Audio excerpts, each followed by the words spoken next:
It's not about big contracts or endorsements. It's not about signing bonuses or incentives. It's about a pure love of the sport. It's about high school football, and today, it's about the championship. The Montrose Rams have gotten close. 10 playoff appearances, but not one trophy. This time, they enter the Dome with only one goal, come away victorious. They face Whittemore next.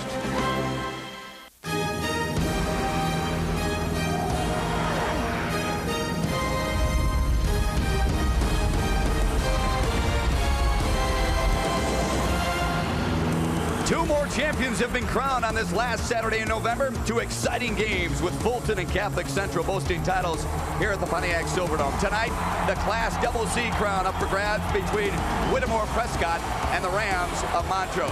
How you doing, everybody? Welcome back inside the Pontiac Silverdome. Matt Shepard along with former Lions tight end Rob Rubik. Glad you could join us for Game 3 of our quadruple header here on Fox Sports Detroit. And may I say you're looking very stylish. What's up, Doc? Football, I'm ready to rumble. Let's kick it off right now. That's the way you should be, baby. The Cardinals are ready to rumble, too. They make their second appearance here inside the Dome, looking for their first ever championship.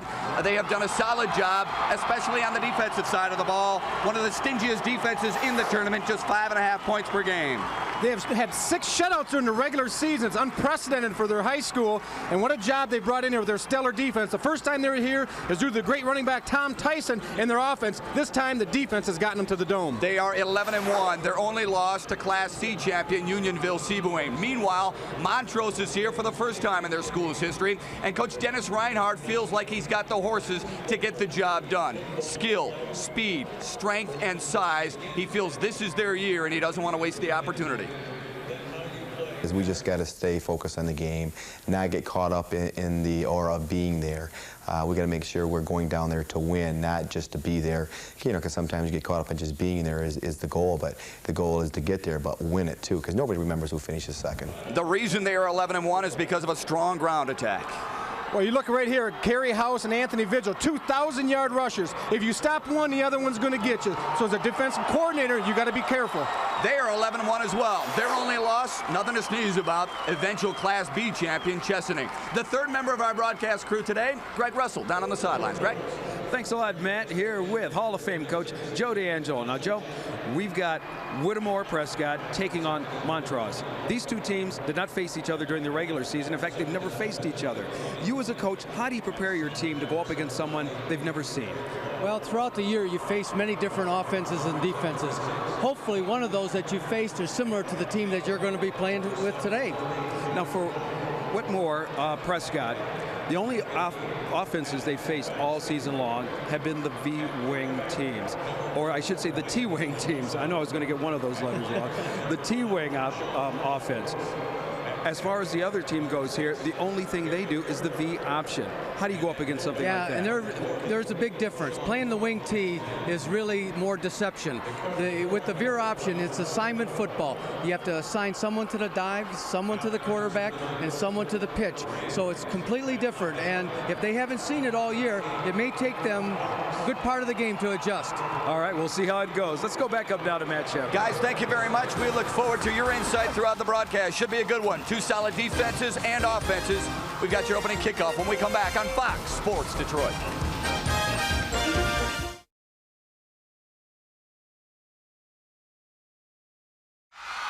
Class Double C bragging rights on the line here at the Pontiac Silverdome. Already today, champions have been crowned in Class Double D with Fulton and Class Double A in Catholic Central. Glad you're along with us. Matt Shepard along with Rob Rubik. They are jacked and fired up here at the Dome. Scott Visser kicks it off for Montrose. Good kick. Scott to Shaw inside his own 5. Big stick to open a ball game at the 12. Voncell Bush makes a statement early for the Rams. Ryan Lomason will lead this Cardinal attack, the only 1,000-yard passer in the school's history. We're looking right here, Ryan with a great arm. What makes him so such a great weapon is the decision that he makes throughout the year.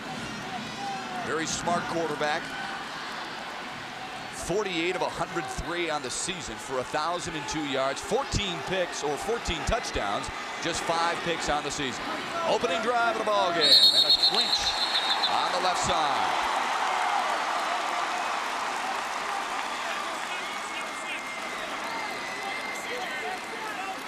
Attribute that one to nerves. The offensive line for Whittemore Prescott, averaging 248 pounds. Skill position players all over the place. Sean Groves with 4 touchdowns. The favorite wide receiver for Ryan Lomas. To the Shaw, incomplete.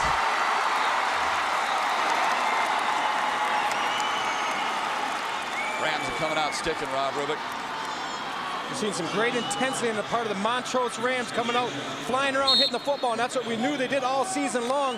And you've got to remember, this team played Chesney tough for a half. Chesney crowned as the B champion last night. Here's the Montrose Rams defensive line. Greg Yeaster with 10 sacks to lead everybody. Jared Smith, 177 tackles on the season, and a defensive backfield led by Jeremy Cochran, who has 5 picks on the year. Near side, big.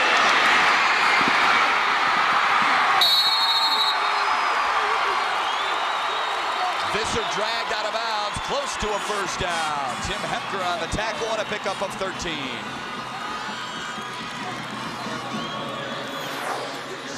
The reason we have to see the success on this play, not only the down block by the guard, but the stock block by the wide receiver out here, doing an excellent job, giving a little more time to pop it to the outside and pick up the extra yardage, set up a 3rd and short.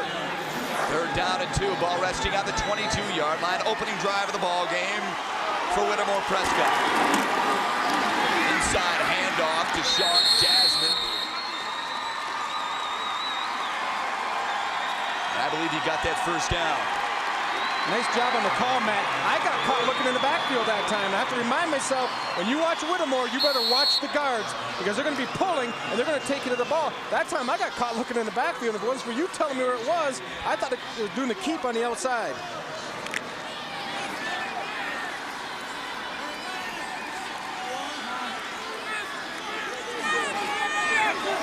First and 10 for the Cardinals. They'll go up top.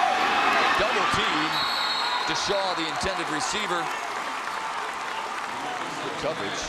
Actually, Aaron Olar, excuse me, the intended receiver.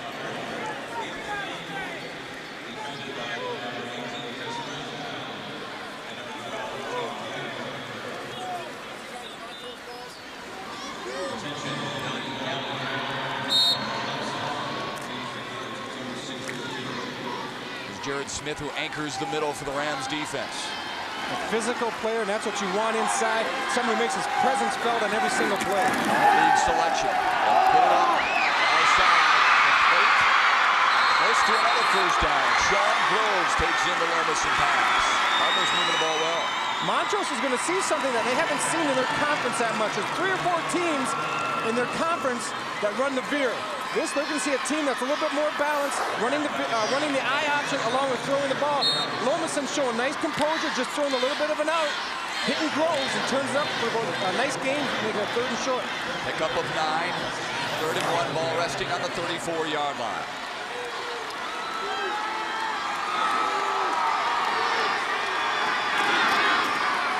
Side handoff to the upback. Sean Jasmine gets his 2nd straight first down, and the Cardinals continue to roll after the +6 on the carry.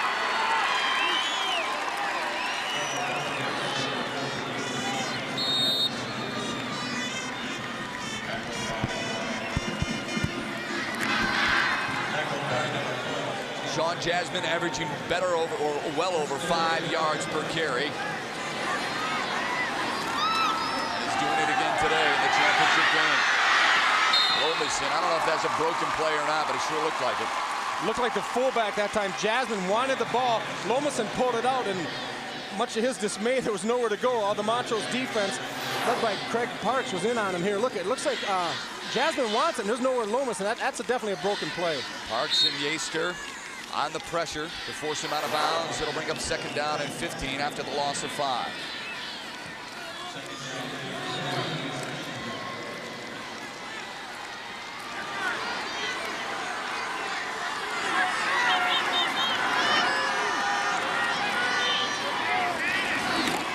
quick pitch near side.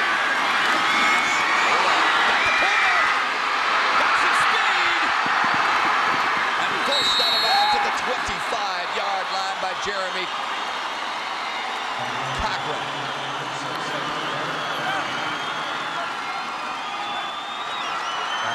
If you're going to make a toss sweep work, you got to have some blocking at the point of attack.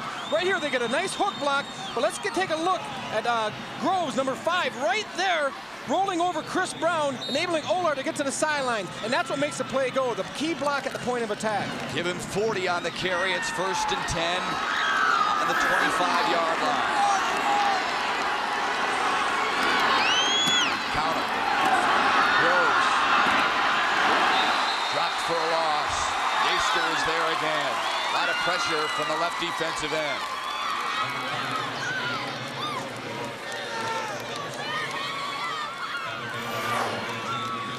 You take a look here, both the right and left guard are pulling, getting out front. But what breaks the play down is number 95, Easter, getting in along with Chris Brown and getting penetration. When you get penetration into the backfield, when the play is going side to side, it has a way of breaking down quite quickly. Offensive line doing a pretty good job. They average 248. Hold on, inside. Looking for some room. Not a whole lot there. Late flag on the play.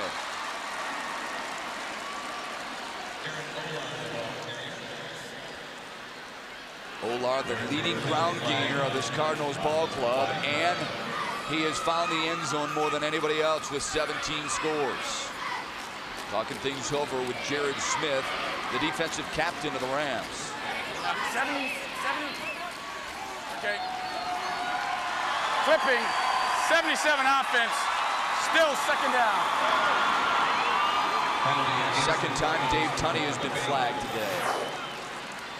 Sometimes when a player like Olar makes such a great play by making it last, some bad things can happen. And there we saw the clip coming in from the corner. And you just can't have this. This is just an effort play by number 77. Not only was in the back, but it was also low. And that's a huge penalty when you're trying to build rhythm in a drive, Matt. And all of a sudden you get a 15-yard penalty. You're looking at 2nd down and 24. And that really makes you dig into your playbook. Yeah, that's an offensive lineman trying to do something to make something happen. Happens quite a bit. See if they put it up. Oh, they keep it on the ground. Ryan Hawks. His first carry, give him 4. 2nd down and 3rd down and 20. Well, I don't know how this drive's going to end up, Matt. Or they're going to put some points on the board or not. But what Whittemore Prescott is doing in this first drive is they're sending a message to Montrose right now that we belong here, we're ready to play, and let's get it on a little bit because they're being very physical up front, and they've been able to move the ball down the field. And I'm not sure Montrose knew what they're getting in for here today. Well, we talk about, the Cardinals type of defense. The Rams have pitched 3 shutouts to their own credit and give up just 10 points per game.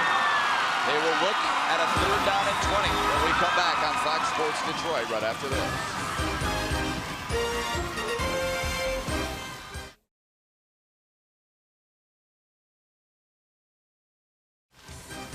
High school football on Fox Sports Detroit is brought to you by the Detroit Free Press. For top coverage of preps and professional sports, turn to the pages to one of the most top-rated sports sections in the nation. And by Farm Bureau Insurance, proud sponsor of the MHSAA Scholar Athlete Award. You got a big 3rd and 20 situation here for Whittemore Prescott on their opening drive. They have done some nice things running the football. We'll see what they got on a 3rd and 20 play call. Oh, it's an inside handoff. Jasmine stuffed inside that 35. Not even close.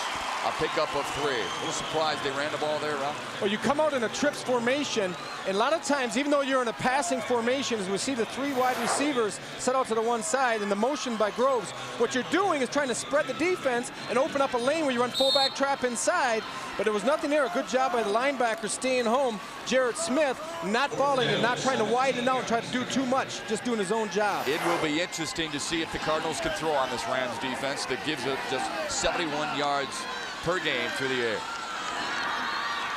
Sean Groves, deep to kick it away. Nice for a pooch kick. Great job by his special teams to get down there and smother it. Nick Purcell's almost as a wide receiver to grab it near the 5-yard line. 24-yard kick, sitting at the 8. Now this is a young man, Ted Clough, I had in class at Lapeer West. He transferred to Montrose last year.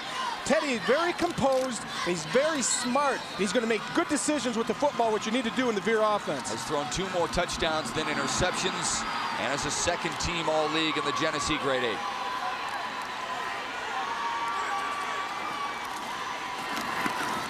Here's the Veer you were talking about, Anthony Vigil, getting the carry, not much, if at all. An offensive line that boasts an average of 230, the right side the strength. Paxton and Bernard are All-League. Vigil and House are 2 1,000-yard ball carriers and are All-League as well.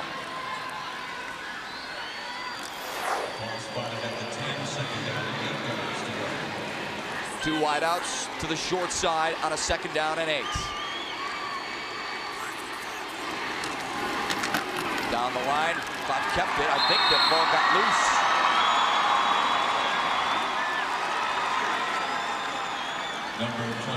The problem you run into when you're running the Veer offense, if they crash the mesh point. Now we're going to watch here. Clough comes down. He's trying to ride the ball with the running back to get his read. But before he can make his decision, the mesh point is crushed, and he can't even pull the ball out. And they're lucky they didn't turn the ball over. 3rd down and 6. On the Rams' opening drive of the ball game. They turned away the Cardinals after Whittemore Prescott picked up 3 first downs and a flag on the play.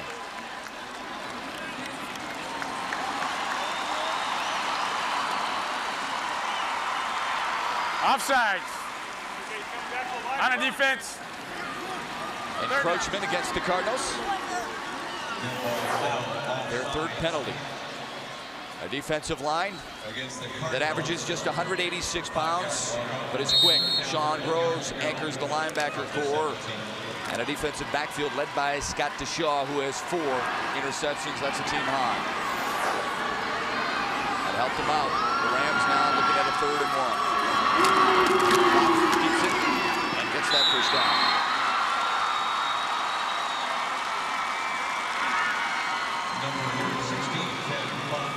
Sean Groves, aggressive, what you need out of the middle linebacker. Well, Sean's experienced, and he's got a nose for the football. And what he's going to do is lead the rest of your team where the football is. He's going to be there, and he's going to be there for support on each and every play. Loves to hit. Oh, he brings a package now. Under 5.5 to go in the opening quarter. No score in the Class WC Championship game. Clock cut back through. Lucky to pick up 2.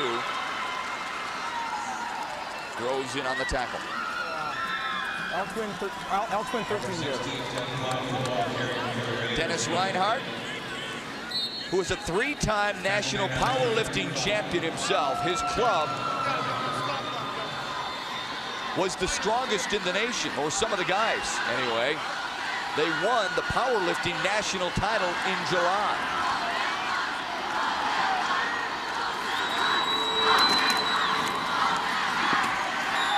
Carry House the carrier. Montrose is coming out running a lot of inside Veer. When you're a Veer offensive team, you can run inside Veer, you can run outside Veer. On the inside Veer, you're attacking the tackle, and you're optioning off of him. On the outside Veer, you're optioning off the defensive end. And you have to be able to do both when you're a Veer option team, or teams will just key and collapse the mesh point at the defensive end every time. So it gives you a good change of pace. Rob, we talk about that offensive line. 6 of the front 7 squat more than 500 pounds. They should be able to move some people. On a 3rd and 4. Clock with his first throw of the ball there. Downfield. Out of bounds. First down. Chris Brown hauled it in right around the 46-yard line. He's running Chris Brown is going to run a corner pattern, or a comeback, I should say. Teddy Clough gets outside. The ball wobbles on him a little bit, but look at the separation. Whittemore is sitting back in the cover 3 with 3 deep in the secondary, and they're able to throw it underneath. A nice job by Clough, not only getting outside the pocket, but delivering the football. Give him 21, 1st and 10 at midfield. Off again, breaks a couple of tackles. slips loose, but I think he was down.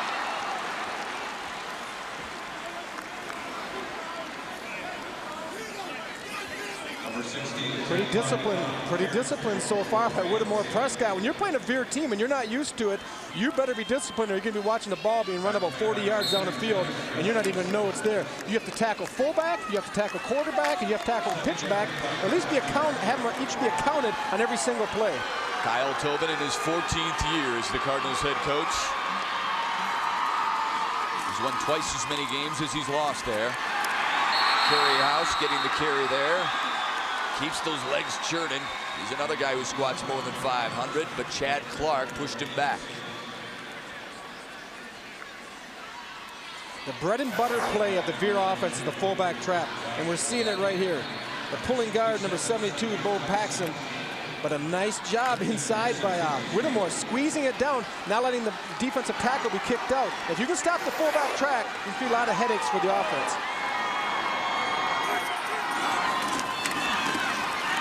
Throw again. Got another man. Craig Parks, first down. Give him 12.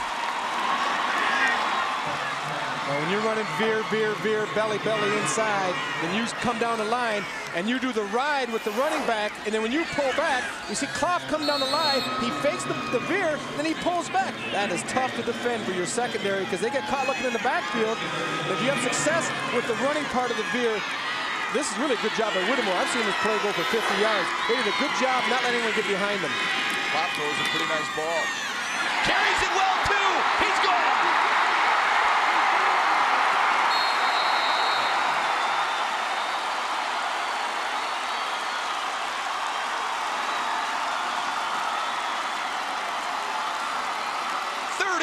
Yards and the Rams draw first blood.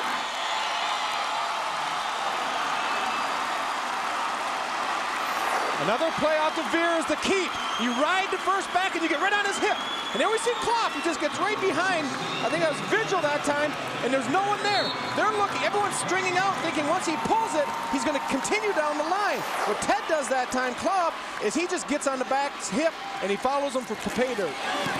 The extra point is good. Ted Klopp has rushed for almost as many yards as he's thrown. The 39-yard scamper has given Dennis Reinhardt and the Rams the early lead. They're up 7 when we come back.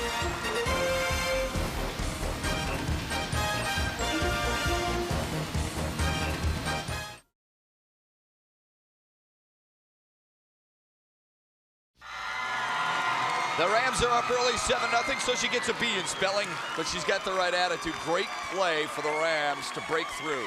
Well, it's so tough to defend. You're running veer. Now we're going to watch Klopp come down. There's the ride, and then he just gets on the back of the running back, and that's nothing fancy, but he follows Vigil. And what happens is when you run veer, and when the quarterback pulls it, you expect him to continue down the line of scrimmage and then option with the pitch back. Well, that time, that's called the quarterback keep off the veer. You ride the guy. Someone is accounting for him. They're tackling the first back through, but there's no one there for the quarterback when he tucks up behind him. So that's a design play. It's not like he forgot to get the hand out. He intended to do that. That's one of the plays, the base plays in the Veer offense. Scott Deshaw back deep. For Whittemore, you see the scoring drive, 10 plays, 92 yards. They covered in just under 5 minutes. Deshaw had a seam until he was closed quickly by the Rams special teams. Wow. They got something on the line. They're making it hurt. Well, you young kids out there, you say you want to play football, take a look at this. This may make your moms not let you a little bit. Holy man. That's why these teams make it here. There's no panty waist out here. These guys are bringing it today. Ow! I said last night, I'm glad I'm sitting up here. The older you get, the tougher they look down there. Remember, the Rams still down. Max Auger is in on the tackle as well.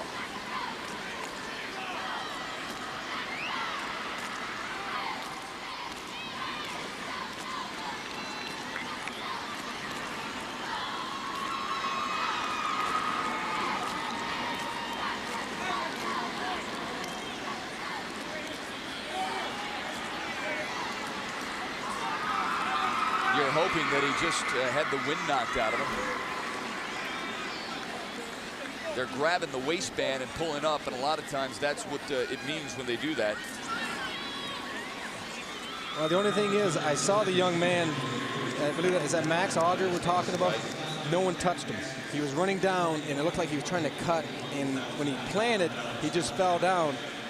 And I saw him because I actually I didn't see the big hit because I was watching the Max as he fell. He either twisted an ankle or maybe just sprained a knee. Now, turf can do it to these young kids. They're not used to running on it. If you make a cut like that on grass, the grass is going to tear and you're going to slip. Right. Your shoes are going to grab on this and it's going to twist your knee. And sometimes the injuries aren't as bad as you think, but it scares the living daylights. Absolutely. Because you'll either feel something give or you'll hear a little noise that you're not used to because the body's not supposed to make noises when you cut. Don't forget, following our broadcast at 8 o'clock tonight, the finale of our championship series here on Fox Sports Detroit. Fred McLeod back in the house to give you the Double B championship game. Menominee against Haslam. Hope you can stick around for that. In the meantime, we're glad you've joined us and allowed us to be part of your Saturday evening. 2:10 left to go in the first quarter. Montrose 7. And Whittemore Prescott nothing. Sean Jasmine on that left side and a pickup of 4.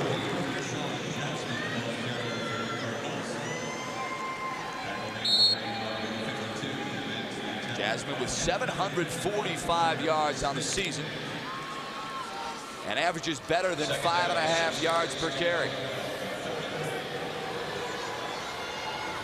We're looking at Max Auger's right knee, it appears. I'm sure Greg Russell will jump on that and give us an update as soon as he can. Ryan Lomason on the keep. Pickup of 5. Tim Hemker on the stop.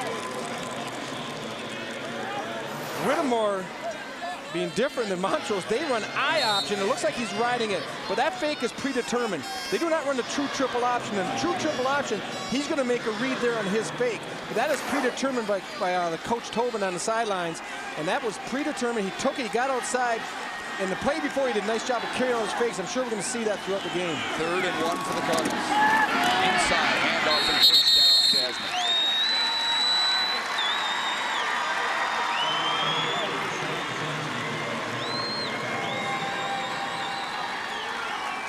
Big fellas up front are doing a pretty good job.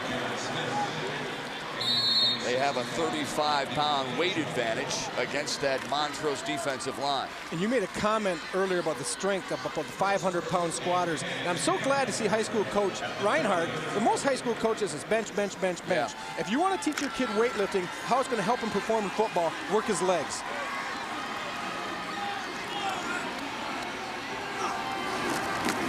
Another inside handoff. Jasmine with a fake on a pitch back.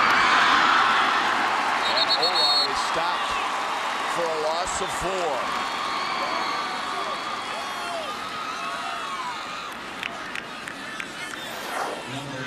You want to stop any type of wide play, all you got to do is get this type of pursuit and this type of penetration inside by your linebackers.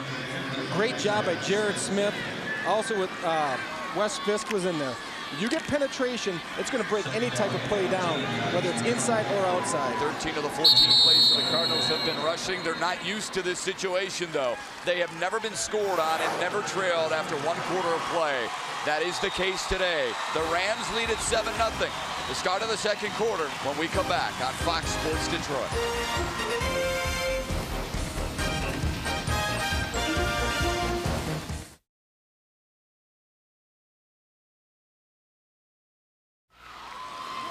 A 39-yard touchdown run by quarterback Ted Klopp has given Montrose the early 7-0 lead over Whittemore Prescott. Max Auger,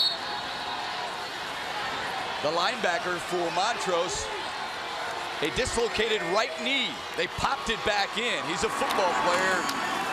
He is questionable but could return. His teammates are juiced. Look at that stick by Jared Smith on Brian Hawks. Well, when you're going to a party, you always want to bring your friends with you. Let's watch. Montrose comes up this time. If one's going to get the tackle, let's bring 2, 3, and 4 with us, because there's nowhere to go for Wes Fisk that time.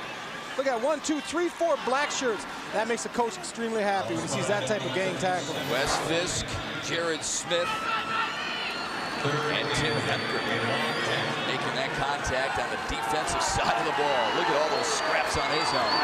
Third down left. Gets slant in and a little bit behind his intended receiver, Sean Groves. Ryan Lomas is missing out. It'll be 4th and long, and the Cardinals forced to punt.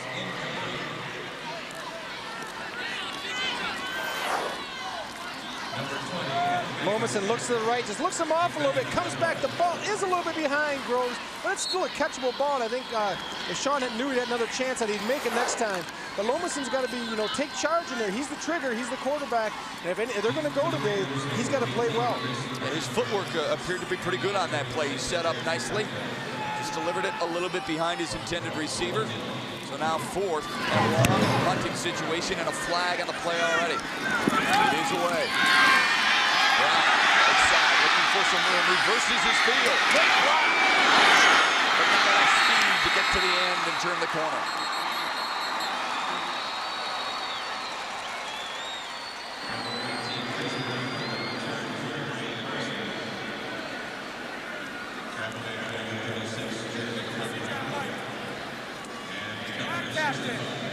Penalty against the Cardinals. Who did it from the head referee.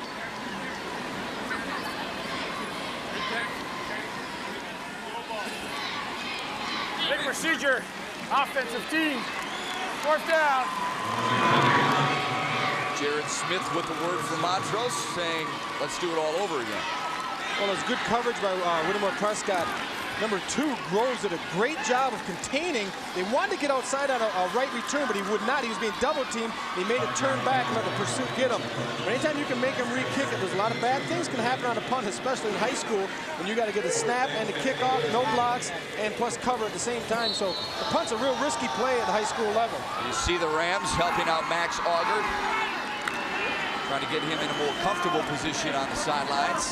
Again, a dislocated right kneecap is the word we get from the sidelines in our own Greg Russell. And they popped it back in, and Max Auger is in plenty of pain, but trying to get a better look at how his teammates are doing. Now we got a timeout on the field on a 4th and 16. The Cardinals use it up.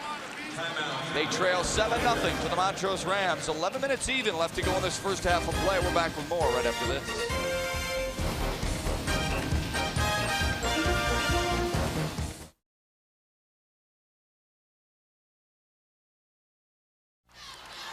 Rams supporters fired up. Their home team on top 7-0 with 11 minutes even left to go in the first half. Tune in every night for Fox Sports News Prime Time. All the scores, all the highlights, and all the breaking stories covering your hometown team 7 nights a week. We are there. Fox Sports News Prime tonight after the games on Fox Sports Detroit.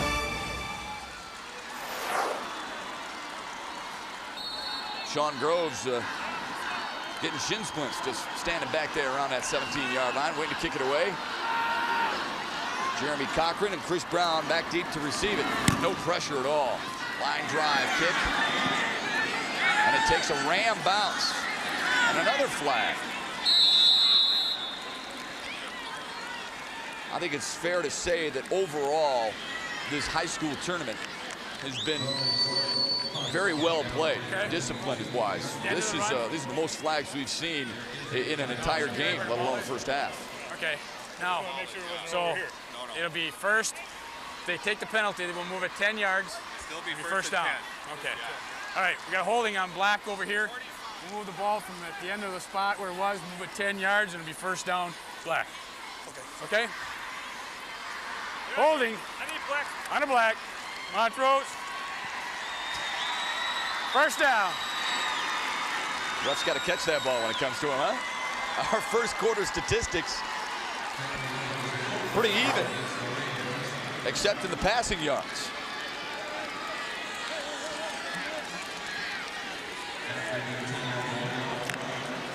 You got Whittemore Prescott been able to run the ball, but they can't throw the ball so far with very little success. Even though the total yards are even, I like the way Montrose has gotten their yards with the run and the pass. Mixing it up well. We'll have another shot here. Klopp, who last time he touched the ball was running 39 yards for a score.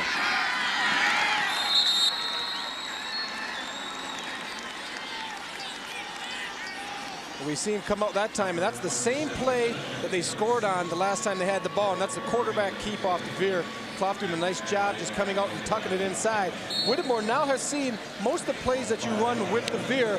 Now we're going to see how they adjust to it. They have not faced a veer team this year. It's a big challenge the first time that you do. Clough the key to that Rams offense. You see the breakdown. Almost even through the air and on the ground. 2nd down and 8. They'll throw. Straight drop back. 5 steps, now 7. Downfield. Picked off! Sean Groves gets the first turnover of the ball game.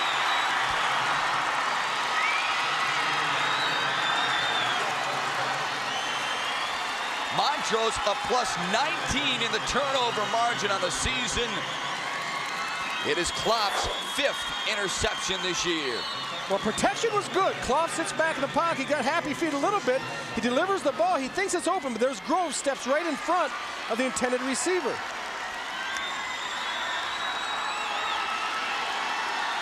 Cardinals start with their best field position of the day. Inside Ram territory at the 46-yard line. Inside handoff to Jasmine. A couple of yards to the good.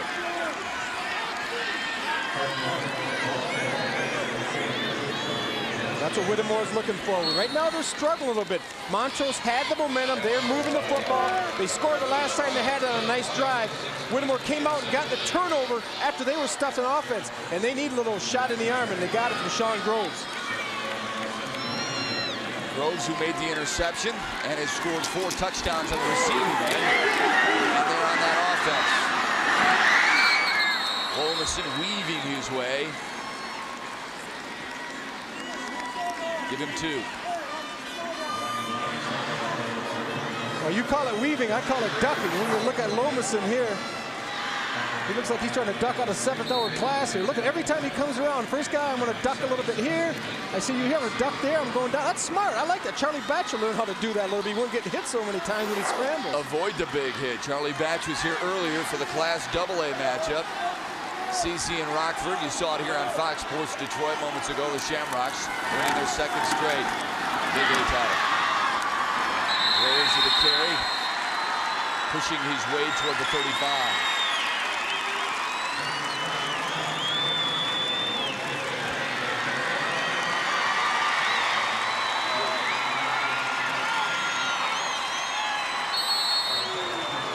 Clock continues to wind, about 8:40. Don't forget at the half, we're going to talk with the MHSAA Executive Director, Jack Roberts. Jack Roberts talking about, the Girls State Championship is coming up and the big crowds here at the Dome year in and year out. They pack them in here in Pontiac. 1st and 10 for the Cardinals, looking for the equalizer. Ball sitting at the 36-yard line of the Montrose Rams. Olar, far side. Looking to turn the corner, gets there and close to the 1st down, stepped out of bounds, and it will be a chance for the Cardinals to move the sticks. Good speed. Yeah, and I don't want to be redundant, but Sean Groves is a complete player. Olar does a nice job. It's just an outside handoff. Once again, let's watch Sean Groves at the point of attack. Bury the defender right there, rolling over number 20. A great job by Groves, giving the key block on a play. We're going to You watch Sean, he stays up, he stays on, he keeps his feet balanced. A little bit of a WWF takedown, but not too bad. Gone either way there. But they say you could call holding on every play, right? Groves watches that one slip through his hands. He's the guy who recovered the onside kick to secure that pre-regional win over Rogers City. He was undefeated at the time and really got the Cardinals rolling in the playoffs. 6'2", 192 pounds, senior, big kid, good target for Lomison. It was nice to see Lomison reward him that time. He had the nice blast. What do? You come back and you throw him the ball, give him a chance, give him a little sugar after he's doing the grunt work. Look at that average, better than 13 yards per catch. Stoppage of play. And an equipment fix up there for Groves.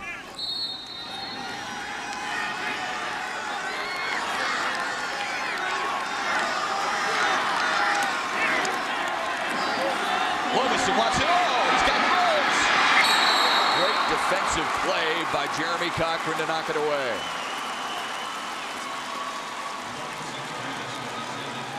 Lomason did a nice job of setting up in the pocket. But the best thing he does is he picks the man with single coverage. Everyone else on the other side, they're playing a little bit of zone underneath, and the safety's over the top. He's coming out here wide, and we get man-to-man coverage with Groves, and the ball is well thrown. Groves gets both hands, but it was just knocked away at the last minute by Jeremy Cochran. Next time, Groves might want to sell that a little bit more. He looked back, starting at the 10-yard line. Big hole left side for Jasmine. That's a great coaching point, Coach Matt Shepard here. You got to sell the inside a little bit. When you just run straight down the field, if you're not a whole lot faster than the other guy, there's a good chance that you're not going to get by him. So you got to give him a little bit of a head fake inside or a step to freeze him to try to get around him. You know where you're going. The defensive back does not. You have to sell it. Coach Denny Reinhardt is hoping his defense can sell out here and stop him on a 4th and 4. Kyle Tobin needs a play that would get another first down if they want to keep the drive alive. Roberson. Swing pass. Pretty tight. Shaw lunging for the first down. He got it. Shows a lot of confidence in his quarterback. Coach Tobin having no qualms at all about throwing with Lomason. He just takes us actually a quick step drop. He delivers the ball a little wobbly, but nice job by Dishaw. And what's really important is you've got to tell your receiver in this situation, when you catch the ball, you've got to get north and south and pick up the first down. Don't worry about the touchdown in this situation. Get the first down. And he did just that, and they could get another one inside that 5-yard line.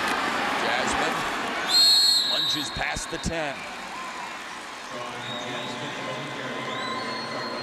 When you're an option team, you have to be doing more than just being able to fake the ball inside. You got to carry your fake out. We're taking a look at Lomason, giving the ball inside, going down the line of scrimmage, carrying out the pitch. Excellent job.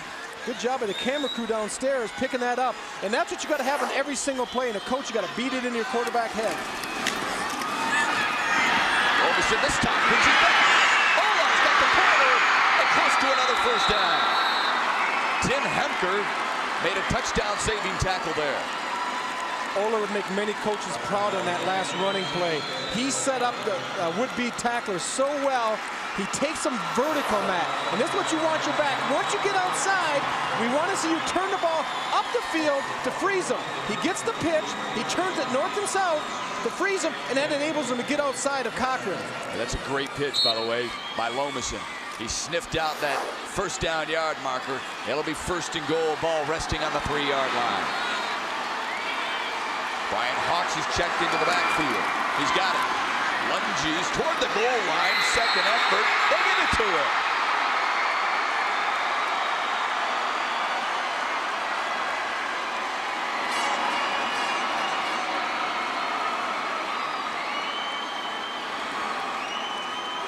Now the referee is confirming. Never on the ground. Hold it. Get away. He was never on the ground, landing on the pile when bounced over. Touchdown. Count it. The officials are exactly right from what I saw, and I'm sure our boys in the truck are going to get this for us. What he did was when he gets the ball, you can see that he lands on the pile, but no defender has stopped him at the time. Right here. He's up on the pile. His knee is not down. No one has him. No one has him. He keeps going. He's just laying there on the pile. So that's a good job by Wes Fisk, not quitting, keeping going. You see the Montrose defender standing around, and great job, guys. If they don't hear the whistle, they got to keep going. They missed the extra point. Sean Groves, who was 29 of 36 in point afters, comes up empty, and the Cardinals are down by 1. 7-6, Montrose leads it. More than a half to go in the second quarter when we come back.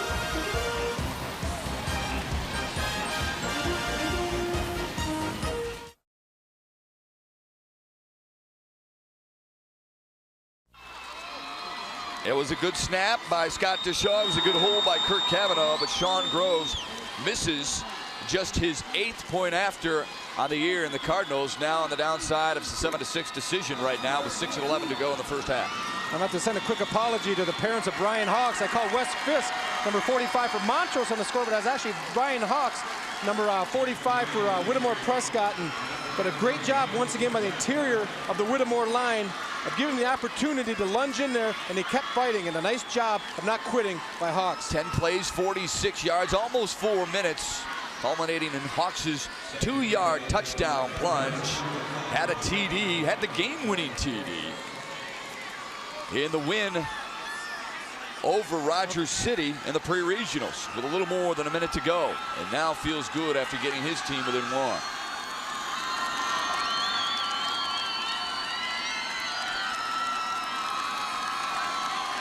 Chris Brown is deep to receive for Montrose.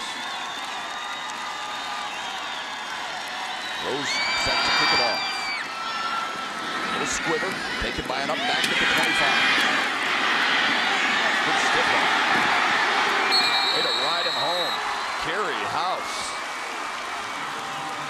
Tough as a House to bring down. He picks up 19, and the Rams are in good shape to start an offensive possession here. When you do a squib kick, what you don't want to do is let one of the star running backs of the other team return the ball. You're trying to get one of the big old horses, one of those linemen or linebackers to catch it. Here, House gets to take it, and he almost busts this outside. Nice stiff arm there. This is a tough runner. I like when running backs take it to the tackler, the defensive man, when they put that shoulder down to give them a little bit of what they usually get. Rams did a good job of setting up that wedge early. From the 43. Clock with a keeper there. Again, that's the touchdown play, right in the hip of Anthony Vigil. I think we're going to see Montrose move to the outside veer. They're running the inside veer, where the quarterback takes one step, and he's just riding the back, reading the defensive tackle, and that was the keep where he follows him. But right now, Whittemore is really crashing. When I say crashing, the defensive tackle is coming down on that mesh point where the quarterback and back meet. What they may have to do is go to the outside veer, which they do the same thing, but on the defensive end, wider. 5.5 left to go in the half.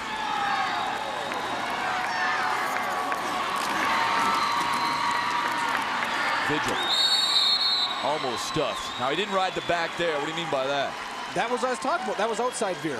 It's the same play, except they move it outside. They're option off the defensive end. Watch, he gets down the line further. It's a little bit wider play than right over the center, and that time he gave it. Klopp has to carry his fakes out, though. I think Coach Reinhardt's going to get on him at halftime. Ted's got to learn to carry his fakes. See how it's going wider this time?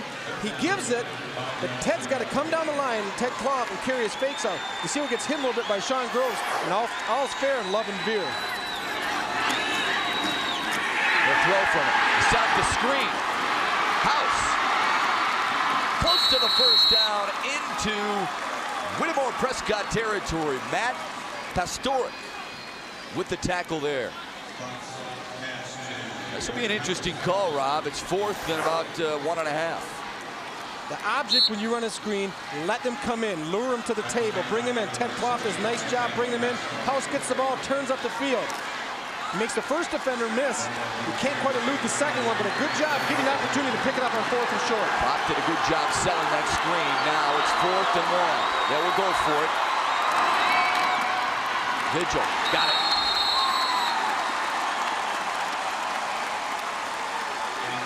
Why not give it to Vigil? He averages better than 7 yards per carry. Straight bait, straight at him for a while. Well, that's pretty close. It was, wasn't it? Denny Reinhardt having a good time with the referees, saying it was close, pretty close. Never let them see you sweat, Dennis. Split backfield. When you got this type of offense, Rob, it's really important for your offensive linemen to get low, isn't it? It's very important because you got to get movement. That last play we just witnessed was called a fullback trap, and that's the counter play off the veer. He spins in 360 degrees, gives it back to the fullback coming underneath. And that's the play. You can also fake to the fullback and go down the line and run option off of that. I'll tell you something else that's very important, folks, is footwork, especially on the part of the quarterback. You've got to have your footwork down. He's a ballerina in this offense. House driving forward. Chad Clark in on the tackle there for the Cardinals. Under 3 minutes to go here in the first half. 7-6. Montrose on top of Whittemore Prescott for the Class CC championship game.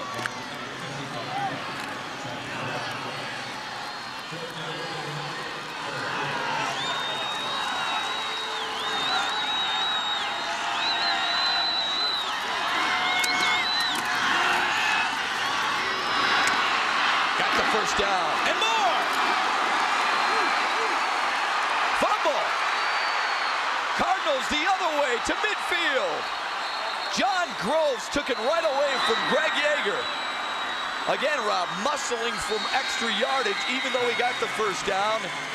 Tough to blame the kid, but just a great defensive play. Well, I got like Montrose's odds. Yeaster 6'1", 245, and Groves only 5'11", 161. But after Yeaster gets the catch here, he just runs over one. Here I go, I'm a moose in the bull in the china shop. Look at Groves, he's not even trying to tackle Yeaster, he's just tackling the ball. Wow. He gets it, he comes out of it like Houdini. Look at him. Great play, 13-yard pass play, 27-yard return. Look at it again. And that's a big man. Look at him, he's just running over people. Remember the back who was named Christian Okoye for the Kansas City Chiefs? He ran like that, just bouncing off people. Look at Groves. He's not even messing with trying to make the tackle. He wants the football. Yeah, he's letting his defensive teammates take care of it, tripping him down. Groves just comes in there, snatches it away, and runs down the sideline. They want to go for it all.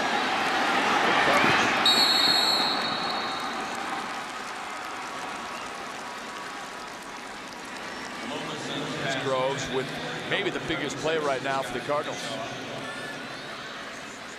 Whittemore comes out and tries to go for the whole distance that time. A lot of times after a turnover, coaches like to try to hit the big play. They feel the defense is on their heels a little bit, and you'll see them come out and they throw the fade. There's nothing there. Excellent coverage by Cochran. As a look at Groves, the young man showing some strength for 161 pounds. There's hope for the small man in football yet. This is the 9th fumble loss to the Rams this year. They have turned it over twice. Quick pitch. Flag on the play.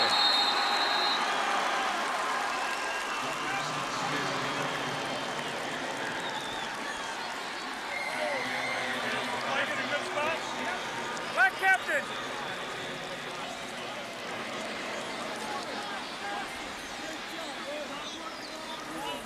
Okay. Going back, right. Gonna still be second down. Holding. Number 5, offense. Still second down.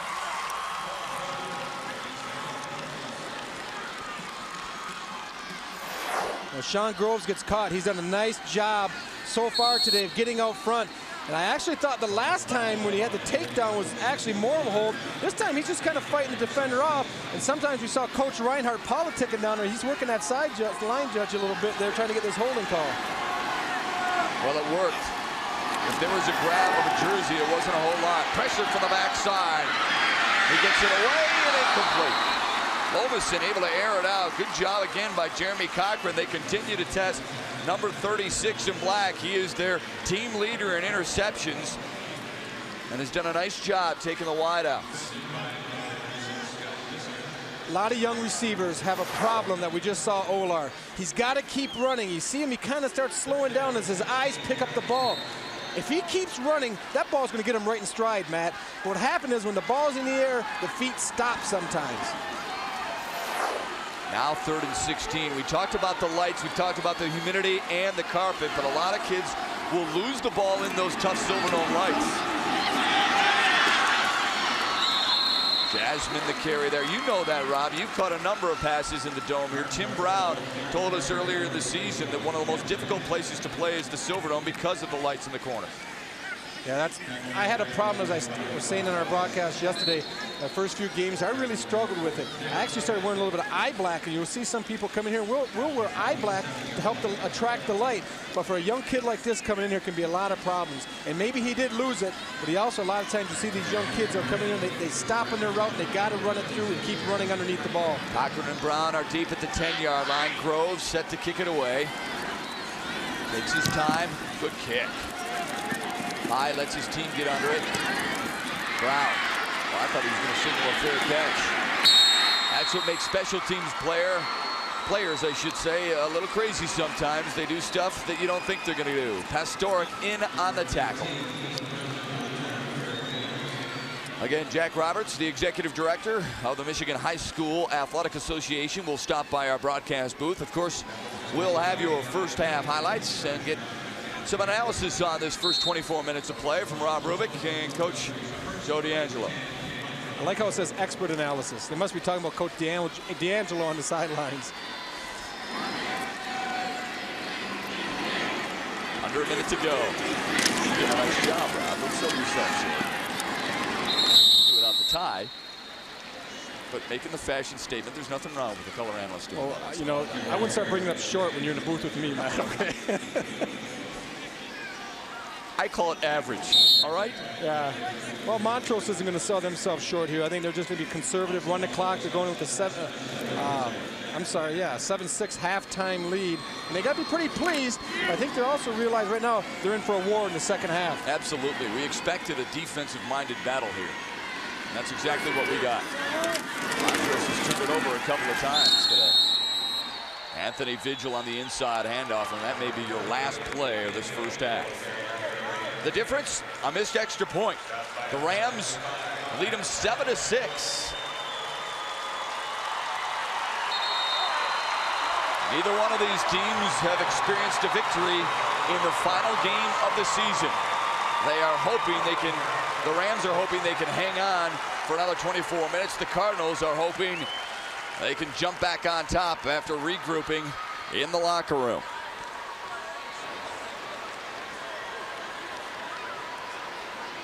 We talked about Max Auger being injured, his right knee dislocated, getting some assistance from some teammates, and maybe that will be a bit of an inspiration to the Rams in the second half. Who knows? But they go to the break up 7-6, and I would think Dennis Reinhardt has some good and some bad. It depends on whether he looks at this glass half full or half empty. Which is it, Greg Russell?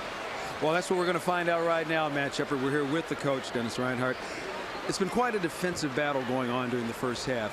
Are you going to stick with your original game plan, or are you going to change things up for the second half? No, we're going to stay with what got us here, and that's running the football, and we're going to stay with it as long as we can. And what about Max Auger? Now, he dislocated his knee. What's his condition right now? Oh, he's done for the ball game. It was dislocated and put it back in, but he'll be done for the ball game. Now, do you feel as if your offense is confusing their defense out there? No, they're doing a pretty good job with it right now. You know, we got to mix it up a little bit with the run in the pass. We did a good job there right before the half there, but then we had the ball stripped. So we'll keep doing those sort of things, and hopefully we'll be successful. All right, Coach, thanks a lot. Good luck in the second half. Back up to you, Matt. The Montrose Rams average 308 yards per game on the ground. That's why they will continue to stick with it. Stick with us. We're back with our halftime festivities when we come back.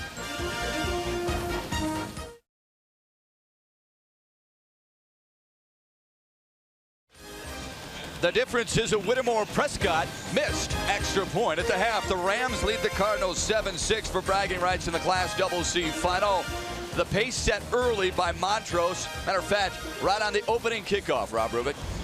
I'll tell you what, the weak of spirit better not show up to play this game. From the opening kickoff, we saw smash mouth football being shown on both sides of the ball. And then the touchdown by Clough, nice job, you know, where's the ball, come and find it. He follows the fullback up and goes 39 yards. And the Rams were up early 7-0. Then Clough turned it over. Now they call this an interception, and he does. He does a great job of stepping in front, and that's Groves, and he's just playing sniper in center field. First turnover of the ball game, and they try to take advantage, and they do. And here he is, Hawks. He's not quitting. He's not quitting. He keeps fighting. He knows the whistle hasn't gone, so he hasn't stopped. You saw Sean Groves' interception. His brother gets in on the play, too. Well, the Groves brothers want what's good for the goose is good for the gander. If one brother gets an interception, the other brother gets a fumble recovery, which actually just kind of picked his pocket, Matt. Actually, the Cardinals unable to convert there. They're down 7-6. You look at your first half statistics.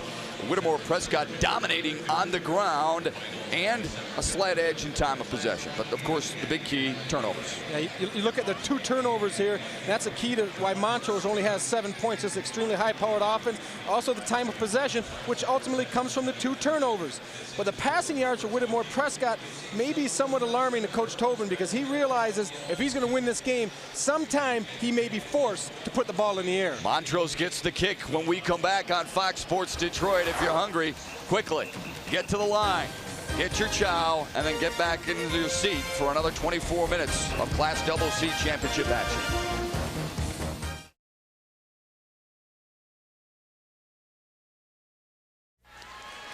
Both teams black, red, and white. The Rams, as you see there, fired up. The crowd with their club on top by 1, 7-6 at the half. Welcome back to the Pontiac Silverdome. A first-time champion will be crowned tonight, like what happened earlier today, at least in the Class Double D, when Bishop Gallagher faded late and allowed Fulton to pick up the 1-point win. An outstanding win for Fulton Middleton, 21-20. Then the Shamrocks of Catholic Central with a late comeback as well. They pick up their 2nd straight Double-A championship.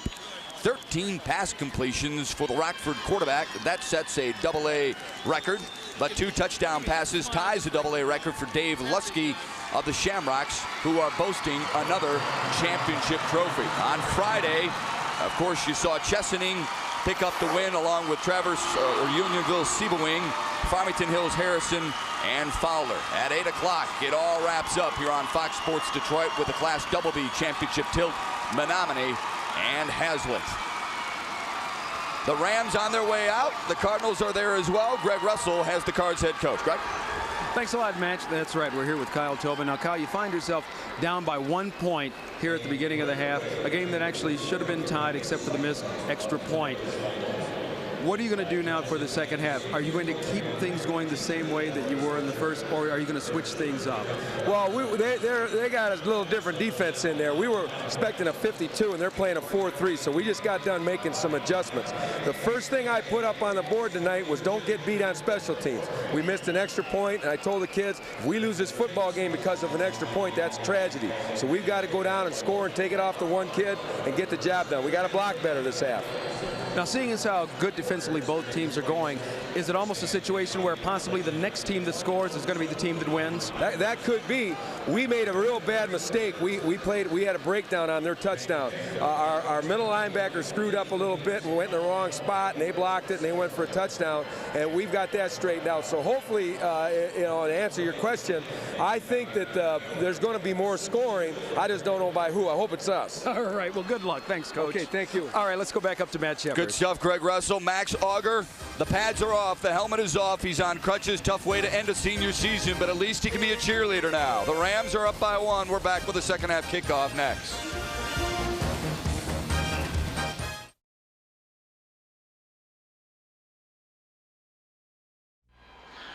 Rams lead at 7-6, now 24 minutes away from their first ever championship. Denny Reinhardt, 4th year to school, 39 up, 5 down. 10th playoff appearance for this school, and Reinhardt is trying to give them their first ever championship. They are not used to losing. As a matter of fact, Coach, they had an 80-game winning streak until last season when it was snapped in the 2nd game of the year. They have won 97 of their last 100 regular season games. It is an amazing accomplishment, but Reinhardt really feels he has the horses to carry him all the way through this year. Yeah, Coach Reinhardt is doing something no other. Tony Neese, who was previous to Coach Reinhardt at Montrose, could not do, and that's win a state championship. The town is a football-crazed town. You go to Montrose on Friday night, you could rob every store in town because everyone's at the stadium. And of course, the Cardinals are looking to stage the comeback here.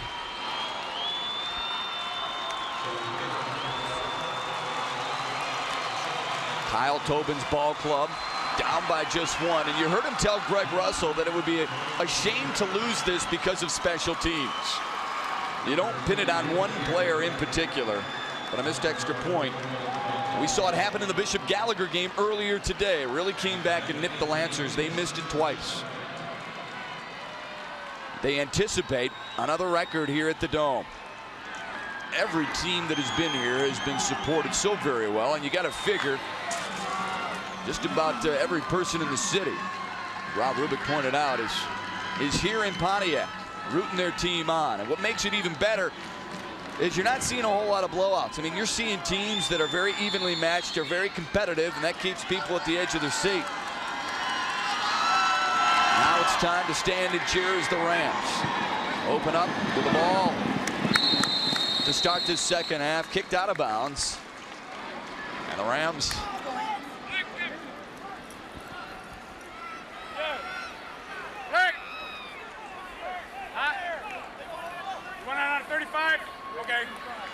who wouldn't? Good field position for Montrose to open things up here.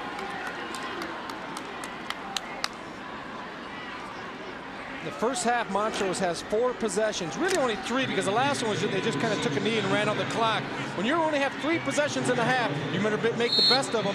And I know Coach Reinhardt is going to emphasize that to his club at halftime. Let's see if they can do something with it starting the second half. They are hoping this second half opening drive is as successful as the first. That resulted in the only touchdown for Montrose here today. Kerry House with a carry of the second half. They had the 2 turnovers in the other 2 possessions, so important to hold on to it here.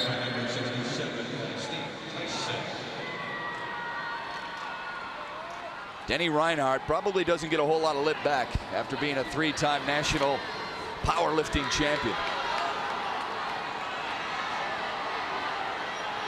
Very well-conditioned ball club.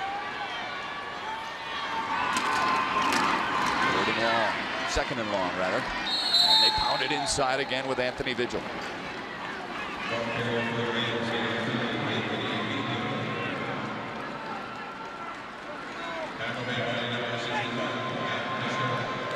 When you're defending the veer, you talk about discipline, discipline, discipline. Clough gives the ball off. Watch Groves come from the backside and tackles him. Now, what he's got to be careful of is Clough actually wasn't carrying the fake out too much, and you just can't go and tackle someone. If the quarterback is carrying the fake out, he's fair game. Might have reminded Clough a little bit about his interception earlier as well. 3rd and 5 for the Rams. Opening drive of the second half. Long count by Clough. They'll snake it. Must have saw something we didn't. He will be well shy of that first-yard marker.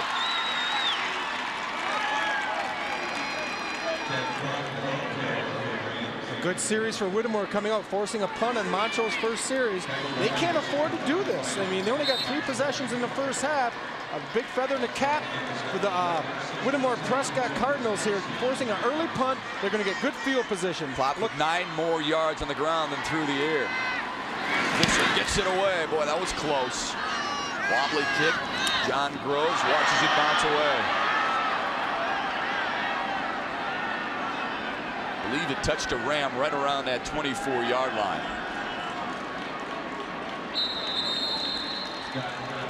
And they will push it back to the 24. A punt of 34 yards. And now Whittemore Prescott gets their chance to take the first lead. Now this official, I don't know what he's doing, playing London Bridges or something. He's got to get out of the way. I don't know if he thought the ball was whistled dead by another official. I mean, if he wants to play, he's going to have to fake an ID and try to get a uniform. But you can't be out there almost touching the ball, getting in the way of the other people. They called it down when it bounced off Jared Smith right around that 24-yard line.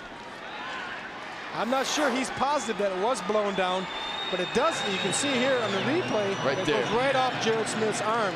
And that's a great call by the other officials. This one here, though, he's not quite sure what's going on, so he just stayed out of the way. Better safe than sorry. Actually at the 28, so 1st and 10 for the Cardinals, who trail by 1.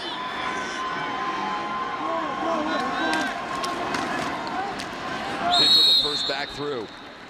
Rather Jasmine.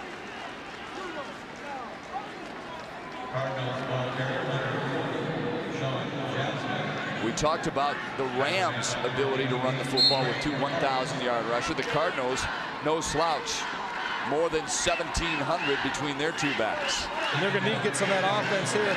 Possessions in the first half, 4 times. 2 nice drives, a 13 and 10-yard play drive, but then again a 5 and a 3. You got to sustain and contain your offense a little bit better. Olau tries to get the corner. Good adjustment by the Rams. They're getting out there quick. Chris Brown wraps him up and drags him down for no gain. That's a play that worked for the Cardinals more than once in the first half of play. That's why you have halftime. I mean, you go in as a coach, you sit down, what's been hurting us, your defensive coordinator, you decide what you're going to do to counter that. And that shows a good job by Coach Reinhardt and his staff going in and making some adjustments so that play doesn't continue to hurt him in the second half. And now on the other side of the ball, Whittemore has to come up with something on a 3rd down and 8.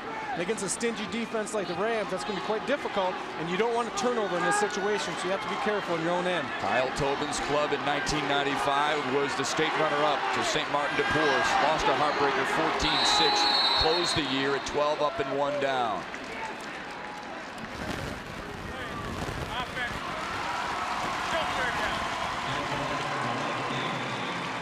Those are one of those mental mistakes that Coach Tobin was talking about to Greg Russell after the halftime adjustments. Doesn't want to see his guys lose it themselves. Well, it's hard enough trying to get a first down on the 3rd and 8, Matt, and all of a sudden you put yourself in a 3rd and 13. It just compounds the problem. Whittemore Prescott 4 for 8 on 3rd down so far today. 50%. Big one here on 3rd and 14. Pressure. Tucking it and run. Lomason maybe back to the original line of scrimmage. So the defenses hold both for the Rams and the Cardinals earlier, and now Montrose will get their second crack at it here in the second half. Cochran and Brown standing inside their own 30, set to receive Sean Groves' punt. Now he has faked punts before and has done it already once in the playoffs, but not when it was 4th and 10.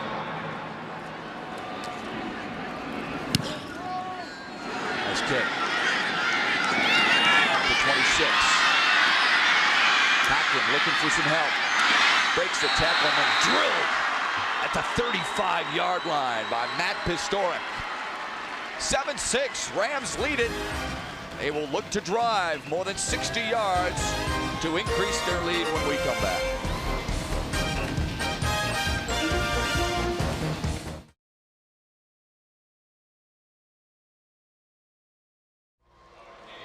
Montrose still clinging to a 1-point lead. They're ready to take aim again. It's hardcore football on Fox Sports Detroit. Ronnie Lott, Bill Moss, and Ron Pitts show you the real NFL hardcore X's and O's, hardcore blood, sweat, and tears, hardcore football for that hardcore fan. It's hardcore football Tuesday nights at 8 on Fox Sports Detroit. Well, Ronnie Lott could cover me. I know I could beat Bill Moss. Boy, he could pop, couldn't he? Oh, yeah, man. He's about 320, so I think I could take him on the post corner. Bill Moss, I love watching him on that show because he's so intense and really gets into it. Plus, he has no neck. I mean, it goes from his shoulders almost to his earlobes. Kind of like Coach Reinhardt here. Yeah, well, you know, those guys who get in that weight room, squat, grunt, sweat, that's what they do. Dennis Reinhardt, his Rams have been sweating throughout this ball game. They're up by just 1. He would like a little cushion. His offense was unsuccessful in their first possession. They take aim again. Quick pitch. House. Got that corner. And then falls forward for another 6 or so. Sean Groves on the stop, a pickup of 14.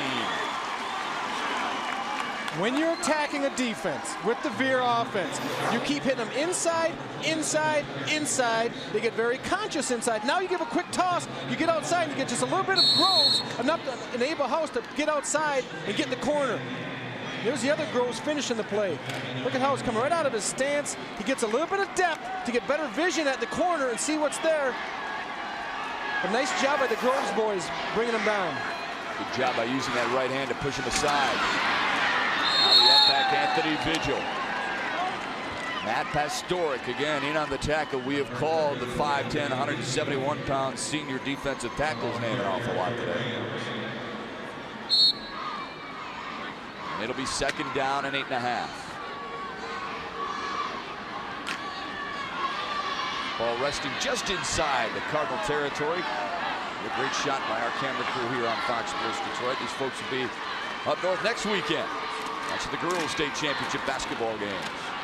Bringing you the finest coverage in town. And Klopp again on the carry. Chad Clark dragging him down. Not before he picked up 2.5. Well, we talk about the backs, we talk about the quarterbacks, receivers. Let's talk about the boys inside. Number 70, Walt Stevens, 65, Matt Pastoric. Not a lot of glory in there, but you get a lot of smash mouth football and a good job of staying low, rolling off the would-be blocker and clogging up the inside, and that can really help destroy the veer. They are getting to know the offensive line of Montrose very, very well, aren't they? Quick three-step drop. He's got a man. Oh, he dropped it. Josh Schlorf did a good job coming back to the ball, and I think Klopp might have thrown it short on purpose because it was mano-a-mano, and it was covered quite well. What you have to do as a defensive back, not only cover the person, but when that guy looks back, his eyes focus on the ball. You have to find the ball also. And this time, the defender does not locate the ball, and luckily it was dropped. Or that could have been a big play. He couldn't quite hang on to it. Montrose fans wanting a roughing the kicker play. Maybe the referee thought Visser acted a little bit. Instead, down at the 18-yard line. The Cardinals down by a 1. And a 29-yard punt for Scott Visser.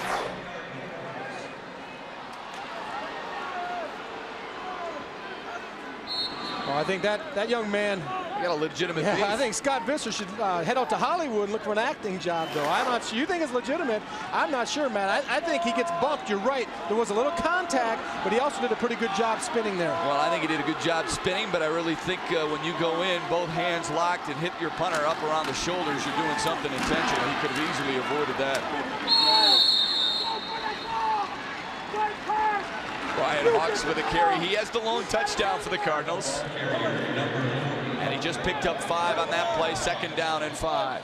You know, if we start arguing up here, we're going to sound like Boomer and Dan on Monday night. Everything they talk about, they argue about. That's true. I'm as big as Dan. You're not quite as tall as Boomer, though. More like Al.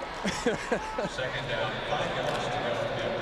course, I don't ride to a game in the back of a limo either. Ball sitting at the 23-yard line. Deep handoff. Good penetration by the Rams defensive line. Wow. Hey, that's a nice play by Yaster and Fisk, who came up from his linebacker position. They just burst right through. On the last series, we got a chance to brag about the interior line of Whittemore Prescott. This time we're going to see what the penetration by Wes Fisk, number 45, does, along with Greg Yaster. Yaster 6'1", 245, and not only is he a defensive end, he's also an offensive end, as we saw earlier before he got the ball stolen, running over people. Yeah, he's very quick. And strong, too. And physical. 3rd and 7. Little trickery here. Groves. Boy, they stayed home nicely. Good job by the Rams defense. People watch football, Matt, they want to see 45-41 like we saw last night, 41-38. Initial contact, that's not an initial contact. On initial contact. That is not initial contact. That's the wing coming back. That is not initial contact. You don't call that. That's how kids get hurt. 4th down, 5 yards to go. What's the call? Back for the Rams, number 18. Coach Reinhardt kind of politicking for a penalty there. Well, he doesn't like the low block. Right. Well, the official said he made contact up above the waist and then went down. And Reinhardt was countering by saying it's initial contact. Where did he first make the contact? Down around the knees, and that's how kids get hurt. A 35-yard punt, and the Rams get another shot on their 3rd possession right after this.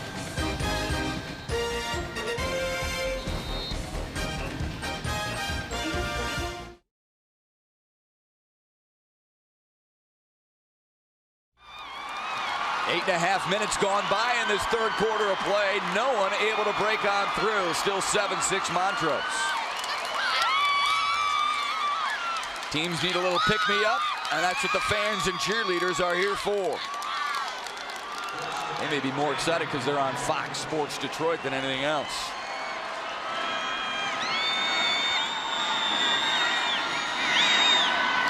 Inside handoff to Vigil. Cards are doing a pretty good job of snuffing that one out, Rob. Montrose came out that time with twins to the right, twins to the left. First time they've seen this formation the entire day, trying to spread the defense of Whittemore out. They didn't buy it at all. All they did was run a little fullback dive, trying to spread it out. We got twins on the right, twins on the left. What are they doing? They're just running fullback dive. Whittemore didn't fall for the formation. And that comes from scouting and watching tape. They've obviously seen Montrose do that previously to this game. You see the number of yards they've been able to get on the ground. The quarterback leads everybody. And you know, Denny Reinhardt told our own Greg Russell before the break, saying that, you know, we got to keep doing what we do best. Maybe he does it by changing up his various offensive formations. Well, he changed his formation, Matt, but he still ran the same play. He still ran fullback dive or inside veer that time. And if you watch this game, they keep running that quarterback keep off the veer where he fakes, he rides it, and then he just tucks behind. It's an ugly-looking play, but as we saw earlier, it can be an extremely effective play if the defense doesn't account for the quarterback. Let's remember this. It's a little bit warmer in the dome this time of year and warmer than what these teams are used to. Fatigue may be a factor later in this ball game. Screen pass set up beautifully. House. First down and more. Wow. Good job. Great job to sell it by Klopp. Ted Klopp that time, he should have had a fishing pole in his hand because he was chumming him in. He was baiting him. He kept backpedaling right from the snap in the Whittemore Prescott defensive line. They bit it hook, line, and sinker. Watch, Klopp takes a drop. Keep going, come on, come on, get me. No, then he dumps over the middle of the house, and House shows extraordinary speed getting to the outside, getting everything he can out of the play. Credit the big beef up front. They have to be very disciplined as well, and they did it. Pickup of 13, 1st and 10 for the Rams, their first down of the second half. Klopp keeping it, and then some. Second first down, rather, and that could be close to a third. That was outside veer. We've been watching inside veer most of the game. Look at Klopp. He gets wider down the line. He gets the ride on House, tucks it and goes. And the key to this quarterback is when you decide to go, you got to go. Don't be chopping your feet in the hole. You got to get in and out of there and get into the second tier. Second and short.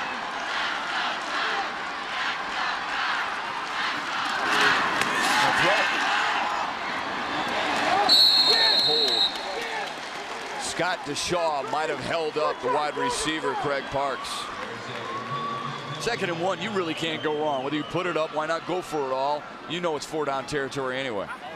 Yep. Go back to line of scrimmage and 15 from the outside the 30. Back. Got pass interference on White. Take the yardage, about 15 yards, your first down. Right? Okay. Pass interference. Defense. First down. You saw the referee talking to Jared Smith, the offensive captain as well. He bloodies noses on defense and is the left tackle on O. If you look on the far right side of the screen, they call interference. The only thing I would question is that he pushed him out of bounds, and then he's not an eligible receiver. I don't know. The official had a great view. He was standing right there. That's a tough call for Whittemore to take at this point. Kyle Tobin sure doesn't like the call. Now the Rams have the ball in the 18. Klopp took one in from 39 before, and a big gainer there. Sean Groves made the touchdown saving tackle. No, Rams getting some help. Yeah, I'm not sure if that was the quarterback keep or just inside veer, but he was forced to turn it up quicker. He likes to proceed down the line. Here's the ride. He reads it, and then he just sees an opening. That is not the same play that he scored on earlier, but Whittemore really had pressure outside, forcing him to turn it up early, but it paid off. Klopp over 80 yards in the game.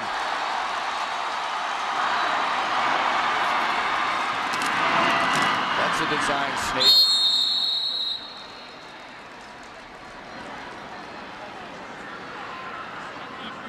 We talked about the fatigue, and we talked about the weightlifting program that Denny Reinhardt has his club on. Look at Teddy Klopp, 12 rushes, 84 yards. He comes by this very genetically. His two older brothers, one was a star at Saginaw Valley State, who's going to have a chance maybe to play defensive back in the NFL, although he was a veer option quarterback for Coach Kill. Second and goal. Touchdown.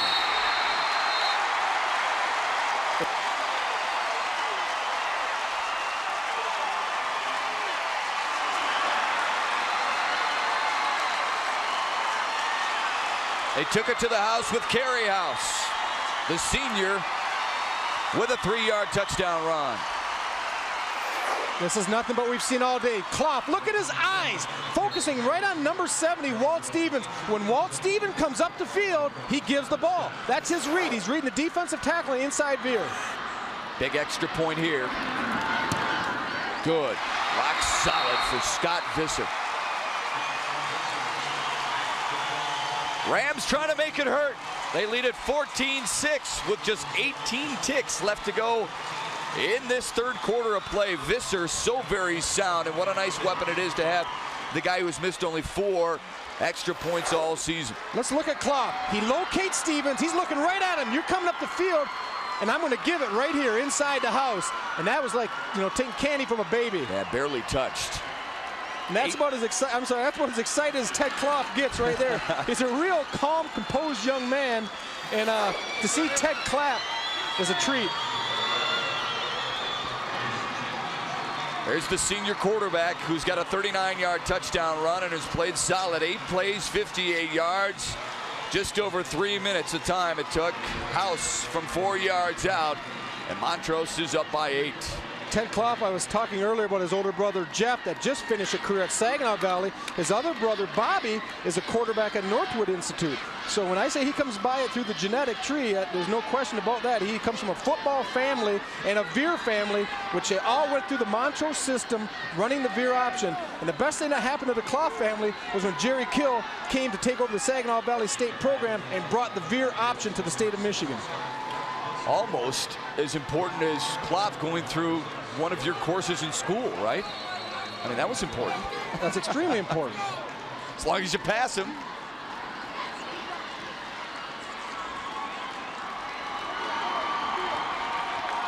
Keep in mind now, the Cardinals are just a score and a 2-point conversion away from tying it up. Deshaw and Ola are back to receive this squibber. Deshaw will take it at the 11. Fumble!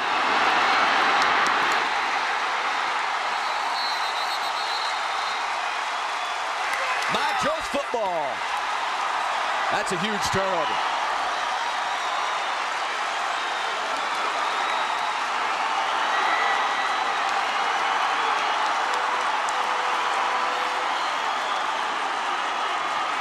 Dale Bloss, the senior on special teams, recovers the loose football. And the Rams are adding salt to the wound. Olar right there, number 41 for Montrose. Vonzel Bush gets a hand, knocks it out, and right now, this is why you have a weight program. Because when you got the ball on the bottom of a pile like that, I want the guy that's benching 350, not the guy benching 175. I want him down there digging for that ball and pulling. Tell you what, that's the second big play made by Vonzel Bush on special teams. He opened the game with a huge rip right at the 10-yard line. Now Clough will throw it on the roll. In and out of the hands of Chris Brown. I like that idea. I like Dennis Reinhardt going for a big play right off the bat. We saw it earlier. I believe it was Whittemore Prescott that when they recovered or got the interception near midfield, they went right away down deep. We'll get another look at the fumble. Vonzel Bush, one of the special team who excels on special teams for Montrose, gets a hand and rips the ball away from Olar. And right here you see 1 white and 3 or 4 black shirts in there. Like I said, it's good to have those strong farm boys in there right there yanking on that ball. See if the Rams can make the Cardinals hurt on this turnover. Cardinals have 2 turnovers on the day and have made the Rams pay just once. Montrose has a shot. It'll be 3rd and 8 when we come back. They lead by 8, but are threatening for more.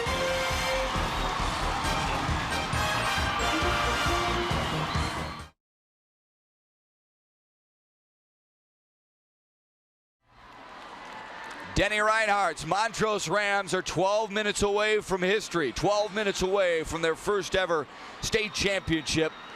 They have given up just 21 points in the 4th quarter all season long. This is where fatigue at times for some teams comes into play and where the Rams love it most. And that kind of surprises me because they do have 6 young men starting both ways, playing both sides of the ball for the entire game. Whittemore has 1.5. Dishaw sees some time on both sides of the ball, but Groves is really the only two-way starter that plays full time. So let's see if that'll help Whittemore and hurt Montrose here in the 4th. Looked like Fred McLeod and Stanley Edwards getting ready for the next game in the stands, huh? Klopp. Quarterback draw. Big stick there by Smith in the middle, or Groves rather. And Gratup. Going to bring up an interesting call. Yeah. Through 3 quarters of play, Montrose getting closer in the rushing yards. They lead in total offense, though. And the stat that jumps out at you that really helped Montrose, not as much and more than anything else, is the turnover, the fumble, and that set him up. All right, Scott Visser is on, all-league and a 2-time All-State kicker. Hooked it. He had the distance, but he missed it. Just the 7th missed field goal in his career. But what an option Coach Reinhardt has, being able to even attempt a field goal. Good snap by Matt Littell and a good hold by Ted Klopp. Just missed it a little right. Look like you're 9-iron, Matt. Yeah. I miss it a lot, by a lot more than that, though. Whittemore was able to pick up some pretty good yards in the first half, 145. But in this second half of play, that bold number jumping right out at you. -9. Jasmine tries to turn that around. Somebody lost a cap. Jared Smith in on the tackle there. The name that we have not talked about much tonight, and it's a surprise, is the quarterback, Lomason, for Whittemore Prescott. And we're going to find out what type of leader he is, what type of player he is in the 4th quarter, trailing 14-6. They're going to have to start throwing the ball. We take a look at Jared Smith, and he's going to make sure that he doesn't throw the ball, maybe a little bit of inside blitzing. Again, the Cardinals are just a touchdown and 2-point conversion away, so there is no panic needed here on the part of Whittemore Prescott, but they do trail by 8 with 10:50 left to go in the ball game. Olar far side. And again, Smith, the first one to get there. 92 solo tackles for the defensive captain. 85 assists, 177 total for the season. No wonder why he was an all-league selection. Well, he can go sideline to sideline with the best of them. Jared Smith, good size. He's got a chance to play on after this time, after his career here at Montrose. With that type of size coming out of high school, I got to believe he's going to get some offers to play at the next level. A Stephen Boyd type. Groves shifting hands nicely, and he got that first down. Wes Fisk met him first, but not before Groves picked up the first down. They run here as a little wing counter underneath. They fake the dive, and Groves comes off the right wing. A nice job of putting the ball in the opposite hand away from the tackler. And that's a hard skill to teach. Some kids, coaches have different philosophies. Some say don't even try to teach it. At the high school level, carry whatever they're comfortable in. But if the kid is an athlete like Groves is, he can do it. Saw that yesterday. Nate Gertzman for Hudsonville does a nice job of that. Inside handoff to Jasmine. He has really been the workhorse, a pickup of 3. I really thought Olar would get more of an opportunity to try and reach that outside, but so far in the second half, I think the Rams defense has adjusted well to that play.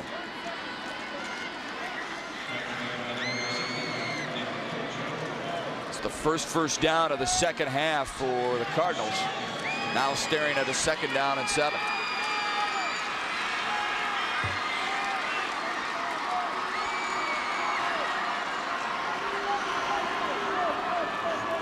Lomason will throw. Quick drop. Batted down. Yaster. Boy, he has had a nice ball game, hasn't he? With the exception of when he got the ball taken out of his hand, which once again was an effort play. You coach defensive linemen. If you can't get them in, get them up. And that's what he did. If you can't get penetration, get your hands up, react to the football. Be an athlete, be a player. That's exactly what Yaster did. Big 3rd down play here for the Cardinals, who are under 50% for 3rd down conversions on the day. Somebody's limping off with a pulled hamstring. Adam Fetterspiel. Can't believe he could pull that hamstring. You see the size of those legs. 6 foot, 233 pounds. Those are some big old thighs.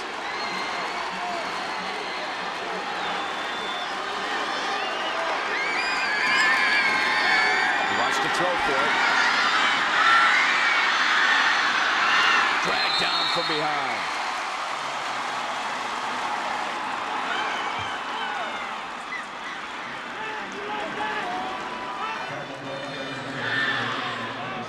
Big stop by the Rams defense, and now the Cardinals will be forced to kick it away.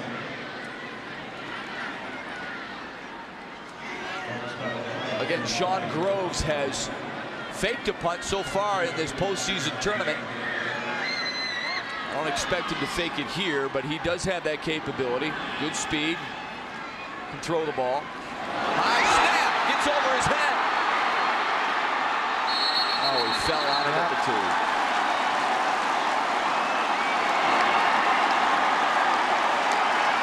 Now Sean Groves is going to look at this later on down the line, and he's going to realize that's a mental mistake. In this type of situation, as a punter, you got 2 options. Number 1, when the ball snapped over the head, you can run at it and you keep kicking it. You kick it right through the end zone and take the safety. 2 is you can try to get up and run to the side and maybe get a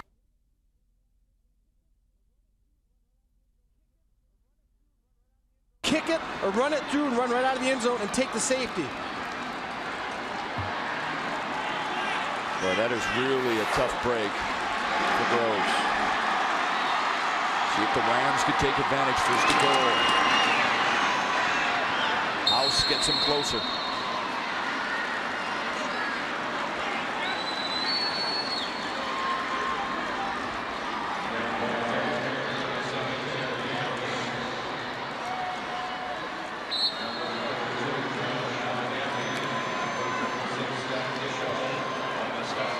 Kerry House, an all-league selection for Montrose in the split backfield.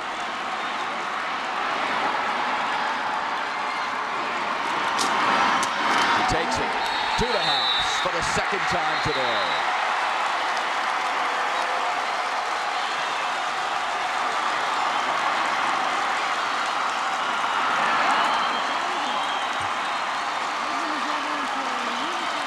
He averages close to 10 yards per carry. He is not up to snuff in that regard today, but his 2 touchdowns have given the Rams a comfy lead. Well, if you're going to run the veer and you're going to be a back in the veer and you want to run those 80-yard runs off tackle, you also got to be able to take it in between the tackles. And Kerry House has shown that not only does he have speed to get to the outside, but he has power to finish it off inside also. Scott Visser late getting onto the field. Tries to compose himself and does so nicely. 21-6. The Rams are on top by 15. Kyle Tobin has some work to do. A special teams play and a faux pas there. The Rams take advantage. 2nd touchdown of the day for Kerry House.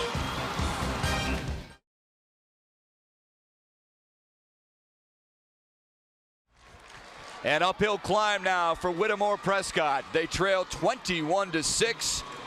Rams smelling blood now. Well, Coach Reinhardt pulls one out of the playbook here. You look, you have 2 men up front, Smith and number 18, Chris Brown, and it's called a dozer formation. It's not a regular backfield. It's kind of like a power I, but they're actually closer to the line of scrimmage. Look at Smith just plowing ahead, and that's a way to utilize when you have a player at this level in high school who's a man playing with boys, and that's what Smith is. You want to utilize him in as many ways, as many formations as you can, not only on defense, but as well as on offense. Yeah, what they did is they brought the backup left tackle, Nick Kolkar, in at left tackle, put Smith, the starting left tackle, in the backfield.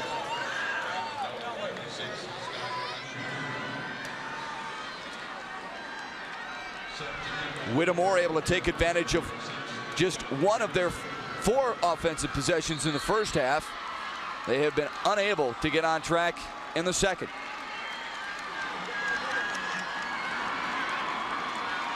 And as much of the Rams are an opponent now, the Silverdome clock is as well. But he wanted to kick that out of bounds. The flag flies. White captain, taking after 35. Okay. Clear procedure. Kicking team. Offense will take it at the 35. First down. Pretty easy decision for Whittemore Prescott. Kyle Tobin has seen his offense struggle here in the second half of play. Couple of punts, a turnover, and a bad snap to turn things over. Virtually a turnover, although it goes over on downs. They need to air it out. Quick shot to Olar. But nice coverage by Ed Margus. Well, here's a look at Lomas and the quarterback, and the young man's got a lot of pressure on him right now because Montrose knows that they're going to have to start airing the ball. Whittemore Prescott's going to have to put the ball in the air, and it's tough enough to throw against a defense like Montrose when they don't know you're going to throw. All of a sudden, those defensive linemen are going to be pinning their ears back, and they're going to be bringing it, and you're going to have to stand tall and tough in that pocket, deliver the ball, and let's see what Lomason's got left in him. Those are the possessions we were talking about here in the second half. The Cardinals haven't run very many plays at all. To the wide side, and Groves is closer to that first down.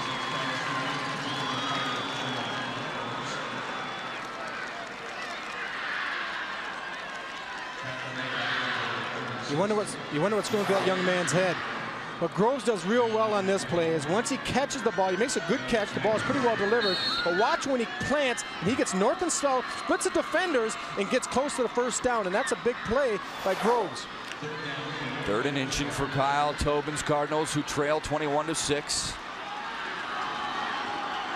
Trying to get a sustained drive for the first time here in the second half of play. Lomason sneaks forward and should have the first down. They will stop the clock to unpile. We know Whittemore Prescott can throw the football. Again, Lomason over 1,000 yards for the first time in the school's history. But the Rams, I think, would be content to give him those little quick 3-yard outs all day long. You can throw flat passes till the cows come home right now, and Montrose will be extremely happy. Give him 3-4 yards a pass, because with 5:58 and running, they're going to run out of time before they catch up. Cardinals have to start thinking about getting out of bounds, too. Here he'll air it out. Groves is out there, but he is double-teamed. And I really didn't see anybody else going out for a pass for the Cardinals. It made the Rams' choice easy on the defensive backfield. Well, we were just kind of making fun of the flat passes. What Coach Tobin was doing was setting it up by running flat. Here he runs flat and up. And he's trying to, but what it didn't work is Groves has got to sell it a little bit longer. Just taking 2 steps, even though the defender starts breaking up, you're turning it down the field. He can turn and run with you before he bites all the way up on it. And it's a route that takes a lot of patience, and Groves didn't have the patience on that time. Lomason, a little over 30% passing, just for 24 yards. Now he's scrambling, dragged down from behind. Another huge play by Greg Yaster.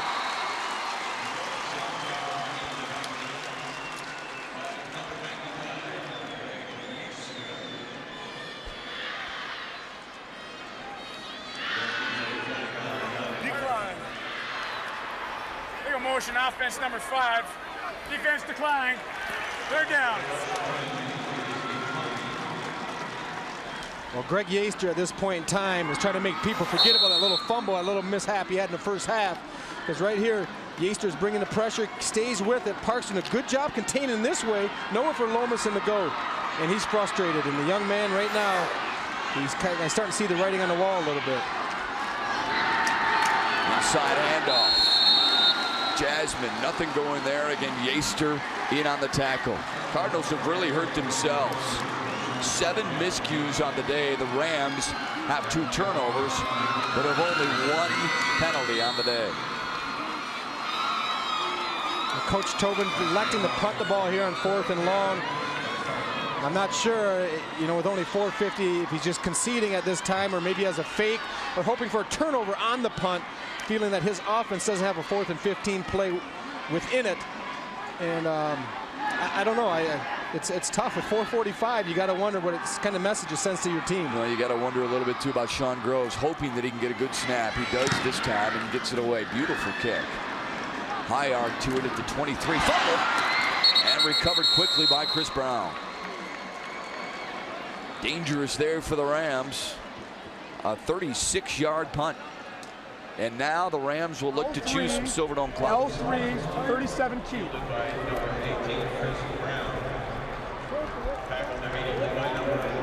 go. One hand snap. There.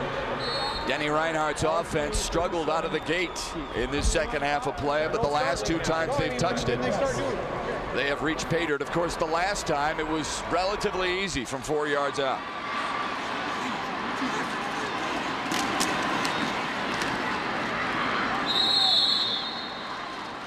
Three timeouts aside, so the Cardinals do have some time to burn. Chad Clark on the initial contact after a pickup of maybe 1. Cameraman number 85, Chad. Second down, 10 yards to go.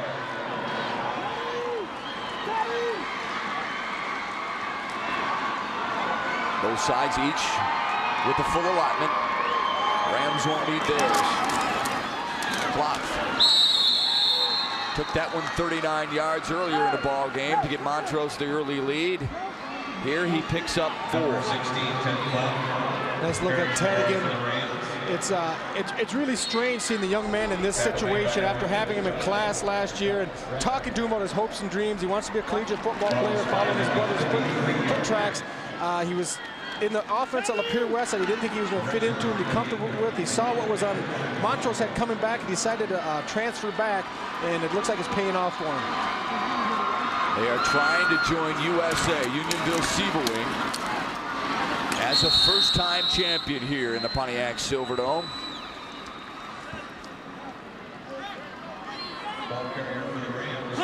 They have lost just once on the season to Class B champion Chesaning in the second week of the year, and at that game, they were tied at the half. There's no quitting Whittemore Prescott, number 67. Right there for Whittemore Prescott, was doing a great job of just hanging on for his life. And that's Steve Tyson, younger brother of Tom Tyson, who was in the last championship game for the Cardinals in 1995, where they came up short against the Pores. And it looks like it may be another disappointing trip for Coach Tobin and the Cardinals. But like we always say, it's always cliche in the book, they got nothing to be ashamed of. You know, they fought hard here the entire game. 5 yards. Go for it. Unfortunately for Cardinal fans, they will be a bridesmaid for the second time in 3 years. 4 years, excuse me.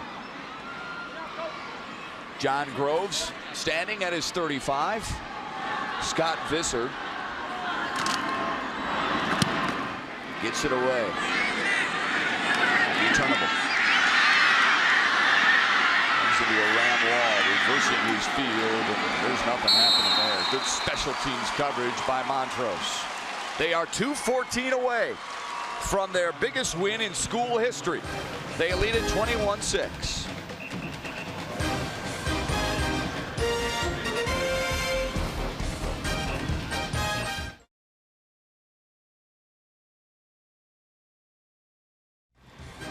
Fox Sports Detroit's coverage of the MHSAA Championships is brought to you by the United Dairy Industry of Michigan, proud sponsor of the MHSAA Sports Nutrition Award, and by MC Sporting Goods. Gear up for the holidays at your store of dreams. They're not dreaming. Montrose is just 2 minutes and 13 seconds away from grounding the Cardinals, who have been frustrated this entire second half. Don't forget, stick around, 8 o'clock. The Class BB Championship to wrap up championship weekend here on Fox Sports Detroit. Menominee and Haslett. Olmison with a pitch. Ola breaks a couple of tackles down the sideline, cuts across the grain. Inside the 30-yard line, Wes Fisk tracked him down. Now they got out of bounds to stop the clock. That was important. This is what happens when your defense is looking pass, pass, pass. Everyone gets a little bit of depth, linebackers, people in the secondary, and you're able to get outside with Olar. And he does a lot of this on his own, breaking 2, 3, 4 tackles. Excellent effort before Fisk could run him down. He is over 100 yards for the day. Lomacin. Too much. Lomacin's pass intended for number 36, Scott Bishop. Aaron Olar over 100 yards for the day. Not a bad average either. 11 yards per touch. Olar's earned a lot of those yards, except for the last run. You know, he's been taking some shots at the end of each run. That time, the last long run, he was able to get outside and get some of those bonus yards that running backs like to get, and that's when they're going north and south down the sidelines. 17 touchdowns for that senior on the season, but he has been blanked here today. He's run out of real estate right now. Might have been a face mask.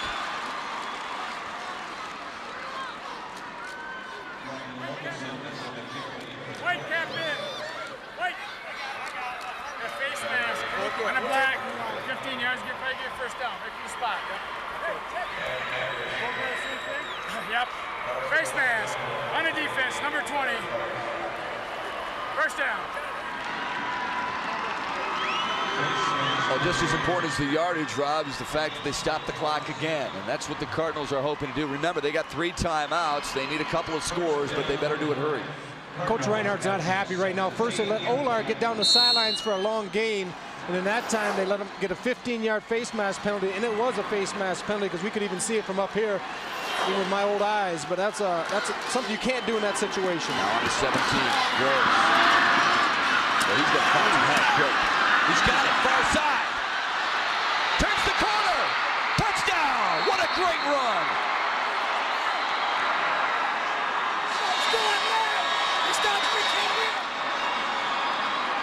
Deshaun and Lomison with great blocks on the backside, and the Cardinal fans have something to cheer about yet.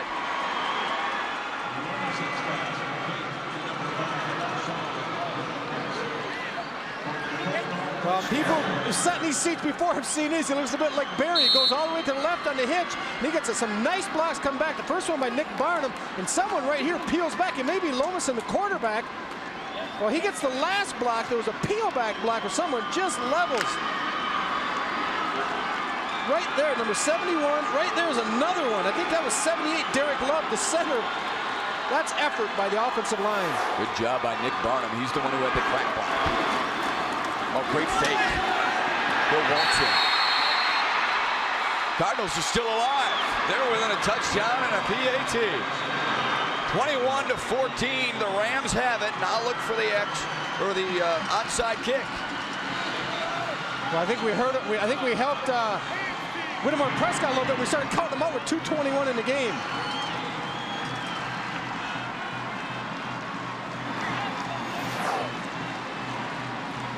Look at Sean Groves here celebrating with his teammates, and he realizes right now, gentlemen, we're still in this game. If we can recover an onside kick, we got a chance. We're not through. Most importantly, this senior is going to be able to leave his final game, even if they lose, hopefully not thinking about the punt that sailed over his head, hopefully not thinking about some of the other miscues that happened, but instead about a 17-yard spectacular run to pay dirt. That's exactly right.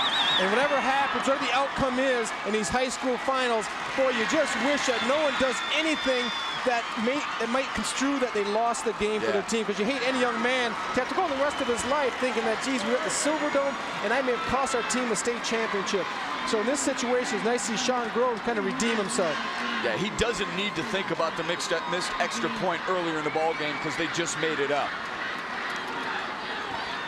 Well, I think he's talking to the official right now where he's going to spot the ball, because you are allowed to move it along the 40-yard line.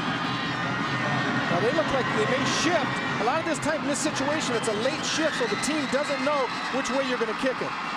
Montrose with their sure-handed people standing between the 45 and 50. Ball has to go 10 yards, so it'll have to go to the 50-yard line. On the ground, loose. Boy, that was in Yeaster's hand and bounced right out. But Montrose recovers. They dodged the bullet. Yeaster fell on it. They come out in a balance, and that way you can have 2 gentlemen or 2 kids run up, and either one can kick the ball. You can't overload. What teams like to do is if you shift 8 or 9 guys to one side, then they just overload. But here, the opposite kicker kicks the ball, and it goes off Yeaster, but he was able to jump on it just before number 45 Hawks can hop on it. They did a pretty nice job. They didn't get the ball high enough, though. It stayed on the ground. Yeaster, almost like a ground ball to short, covered it up nicely. And Montrose hoping to dodge a bullet here. Matt Pastoric the injured Cardinal on the ground. Might have been in the middle of that pileup. Cardinals do have 3 timeouts remaining, so they can stop the clock after each Rams snap. The problem that's going to present, let's say they come out and make a great defensive stand. Could be too little too late, though, for Whittemore Prescott. Here's what's transpired in the second half. House taking it in from the 2-yard line, showing a little bit of power with the touchdown. And here we have the fumble on the kickoff. Montrose, Johnny on the spot, picks that up, makes a short field for their next touchdown, and then the snap over Grove's head. He makes falls on it, and then the last touchdown by House, powering in from the 2. 2 special teams mistakes, and that's what's hurt the Cardinals in the championship game. Klopp keeping it himself. Watch the Cardinals signal immediately for a timeout with 1:12. What? Okay, get your back. Just get your backer. Teddy, come on, we need it. What? I can't hear you. Okay. Middle's wide open. Here we go. Where's Teddy at? Teddy, on the running. Ball. Okay, all right, here we go. They gave you the sneak. Take the sneak now. Okay? Okay, let's go. Let's go. We got 2 left. Okay, let's go. You go to fullback. You go to fullback. Chris Brown. Yeah. Slur! Come on. Grab flanker. Chris Brown go to tailback. Anthony, go to the sideline for a minute. Just for a minute. Okay, hey, here we go. Our 20 base. Our 20 base. Right the middle. Our 20 base. Okay, let's go. You hear Denny Reinhardt talking to his guys, and you hear some of his coaching staff telling him you need one first down to seal it. I don't expect them to mess around too much with a handoff here. Well, you're going to see it straight a dive ahead, 20 base. I think that's why they moved House to fullback, and they brought Chris Brown at tailback. They're coming out of the I formation, which is a new look.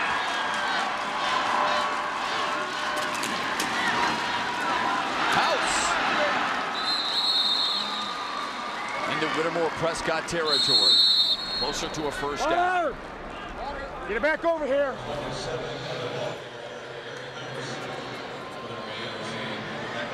Now Kyle Tobin just with 1 timeout remaining.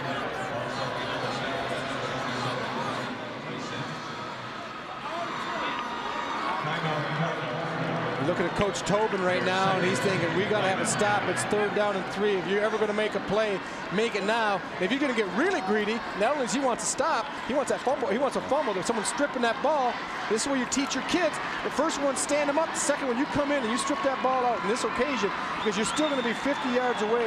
Yeah, what he really wants now is his defensive line to make a surge, push back that Montrose offensive line and create some havoc. And then let the linebackers come in and clean up and strip the ball loose. That's a great point, Matt. And that's where you have a total effort from your defense. You know, there's a lot on the line here. Minute 4, they're not out of this game. If they can force a punt, you never know what's going to happen. Yeah, they're going to start tackling the football too, and that's maybe why it surprised me a little bit that Kerry House even got a carry.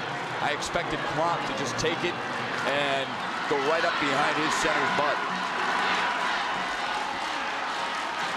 3rd and 3. This is the play of the game.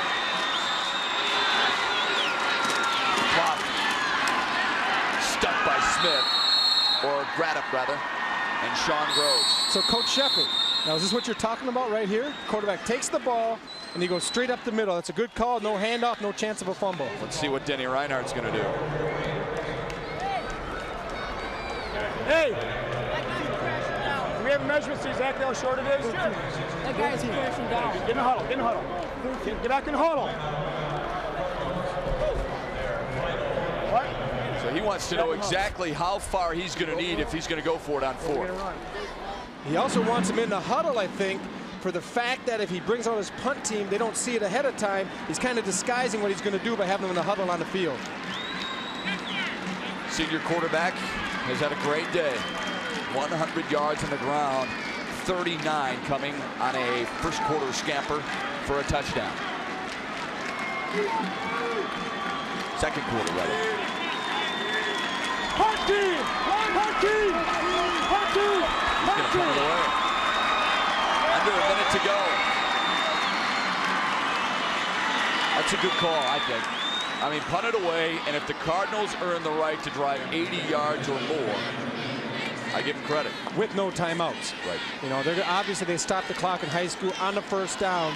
I'm really kind of surprised he got a measurement here. It's a 4-yard. I'm also, I don't think Coach Reinhardt. BS! Let's go. Going for it.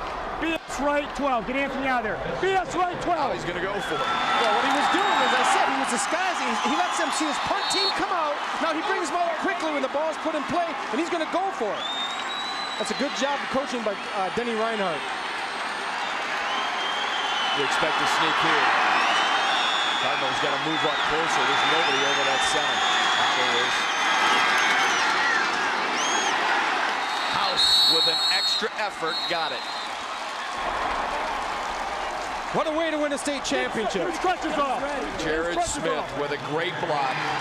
Denny Reinhardt and the Rams can breathe easy now. They are 49 ticks away from celebration. And what a way to win a state champion with a bang. 4th down and 1, you go for it. You tell your kids right now. They're bringing somebody else out. They're bringing, you know, some of the seniors who feel they have an opportunity to at least experience it just a little bit. Craig Salter, a 175-pound senior, on crutches the entire game. Now out there to say he played at least one down in a state championship ball game.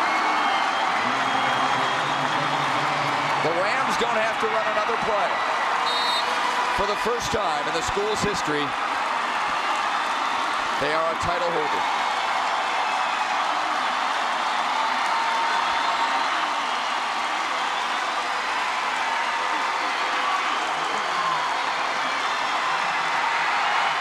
It goes in the books, 21-14, Montrose.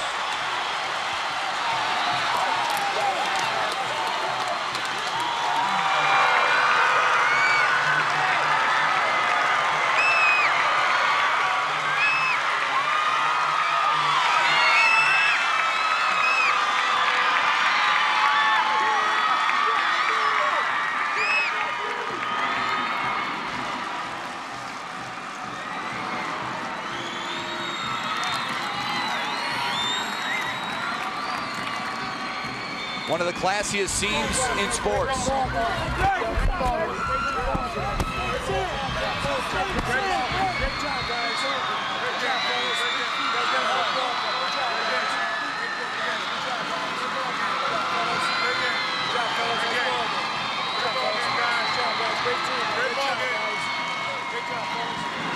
The traditional congratulatory handshake after the ball game. Denny Reinhardt can squeeze just a little bit harder, knowing his Rams are Class Double C champions, 21-14.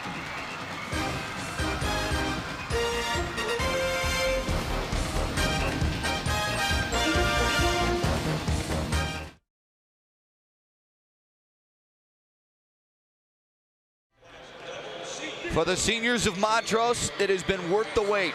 Guys like Kerry House, who scored 2 touchdowns today, have waited a lifetime to experience a win in their final game. He goes out a winner, 21-14.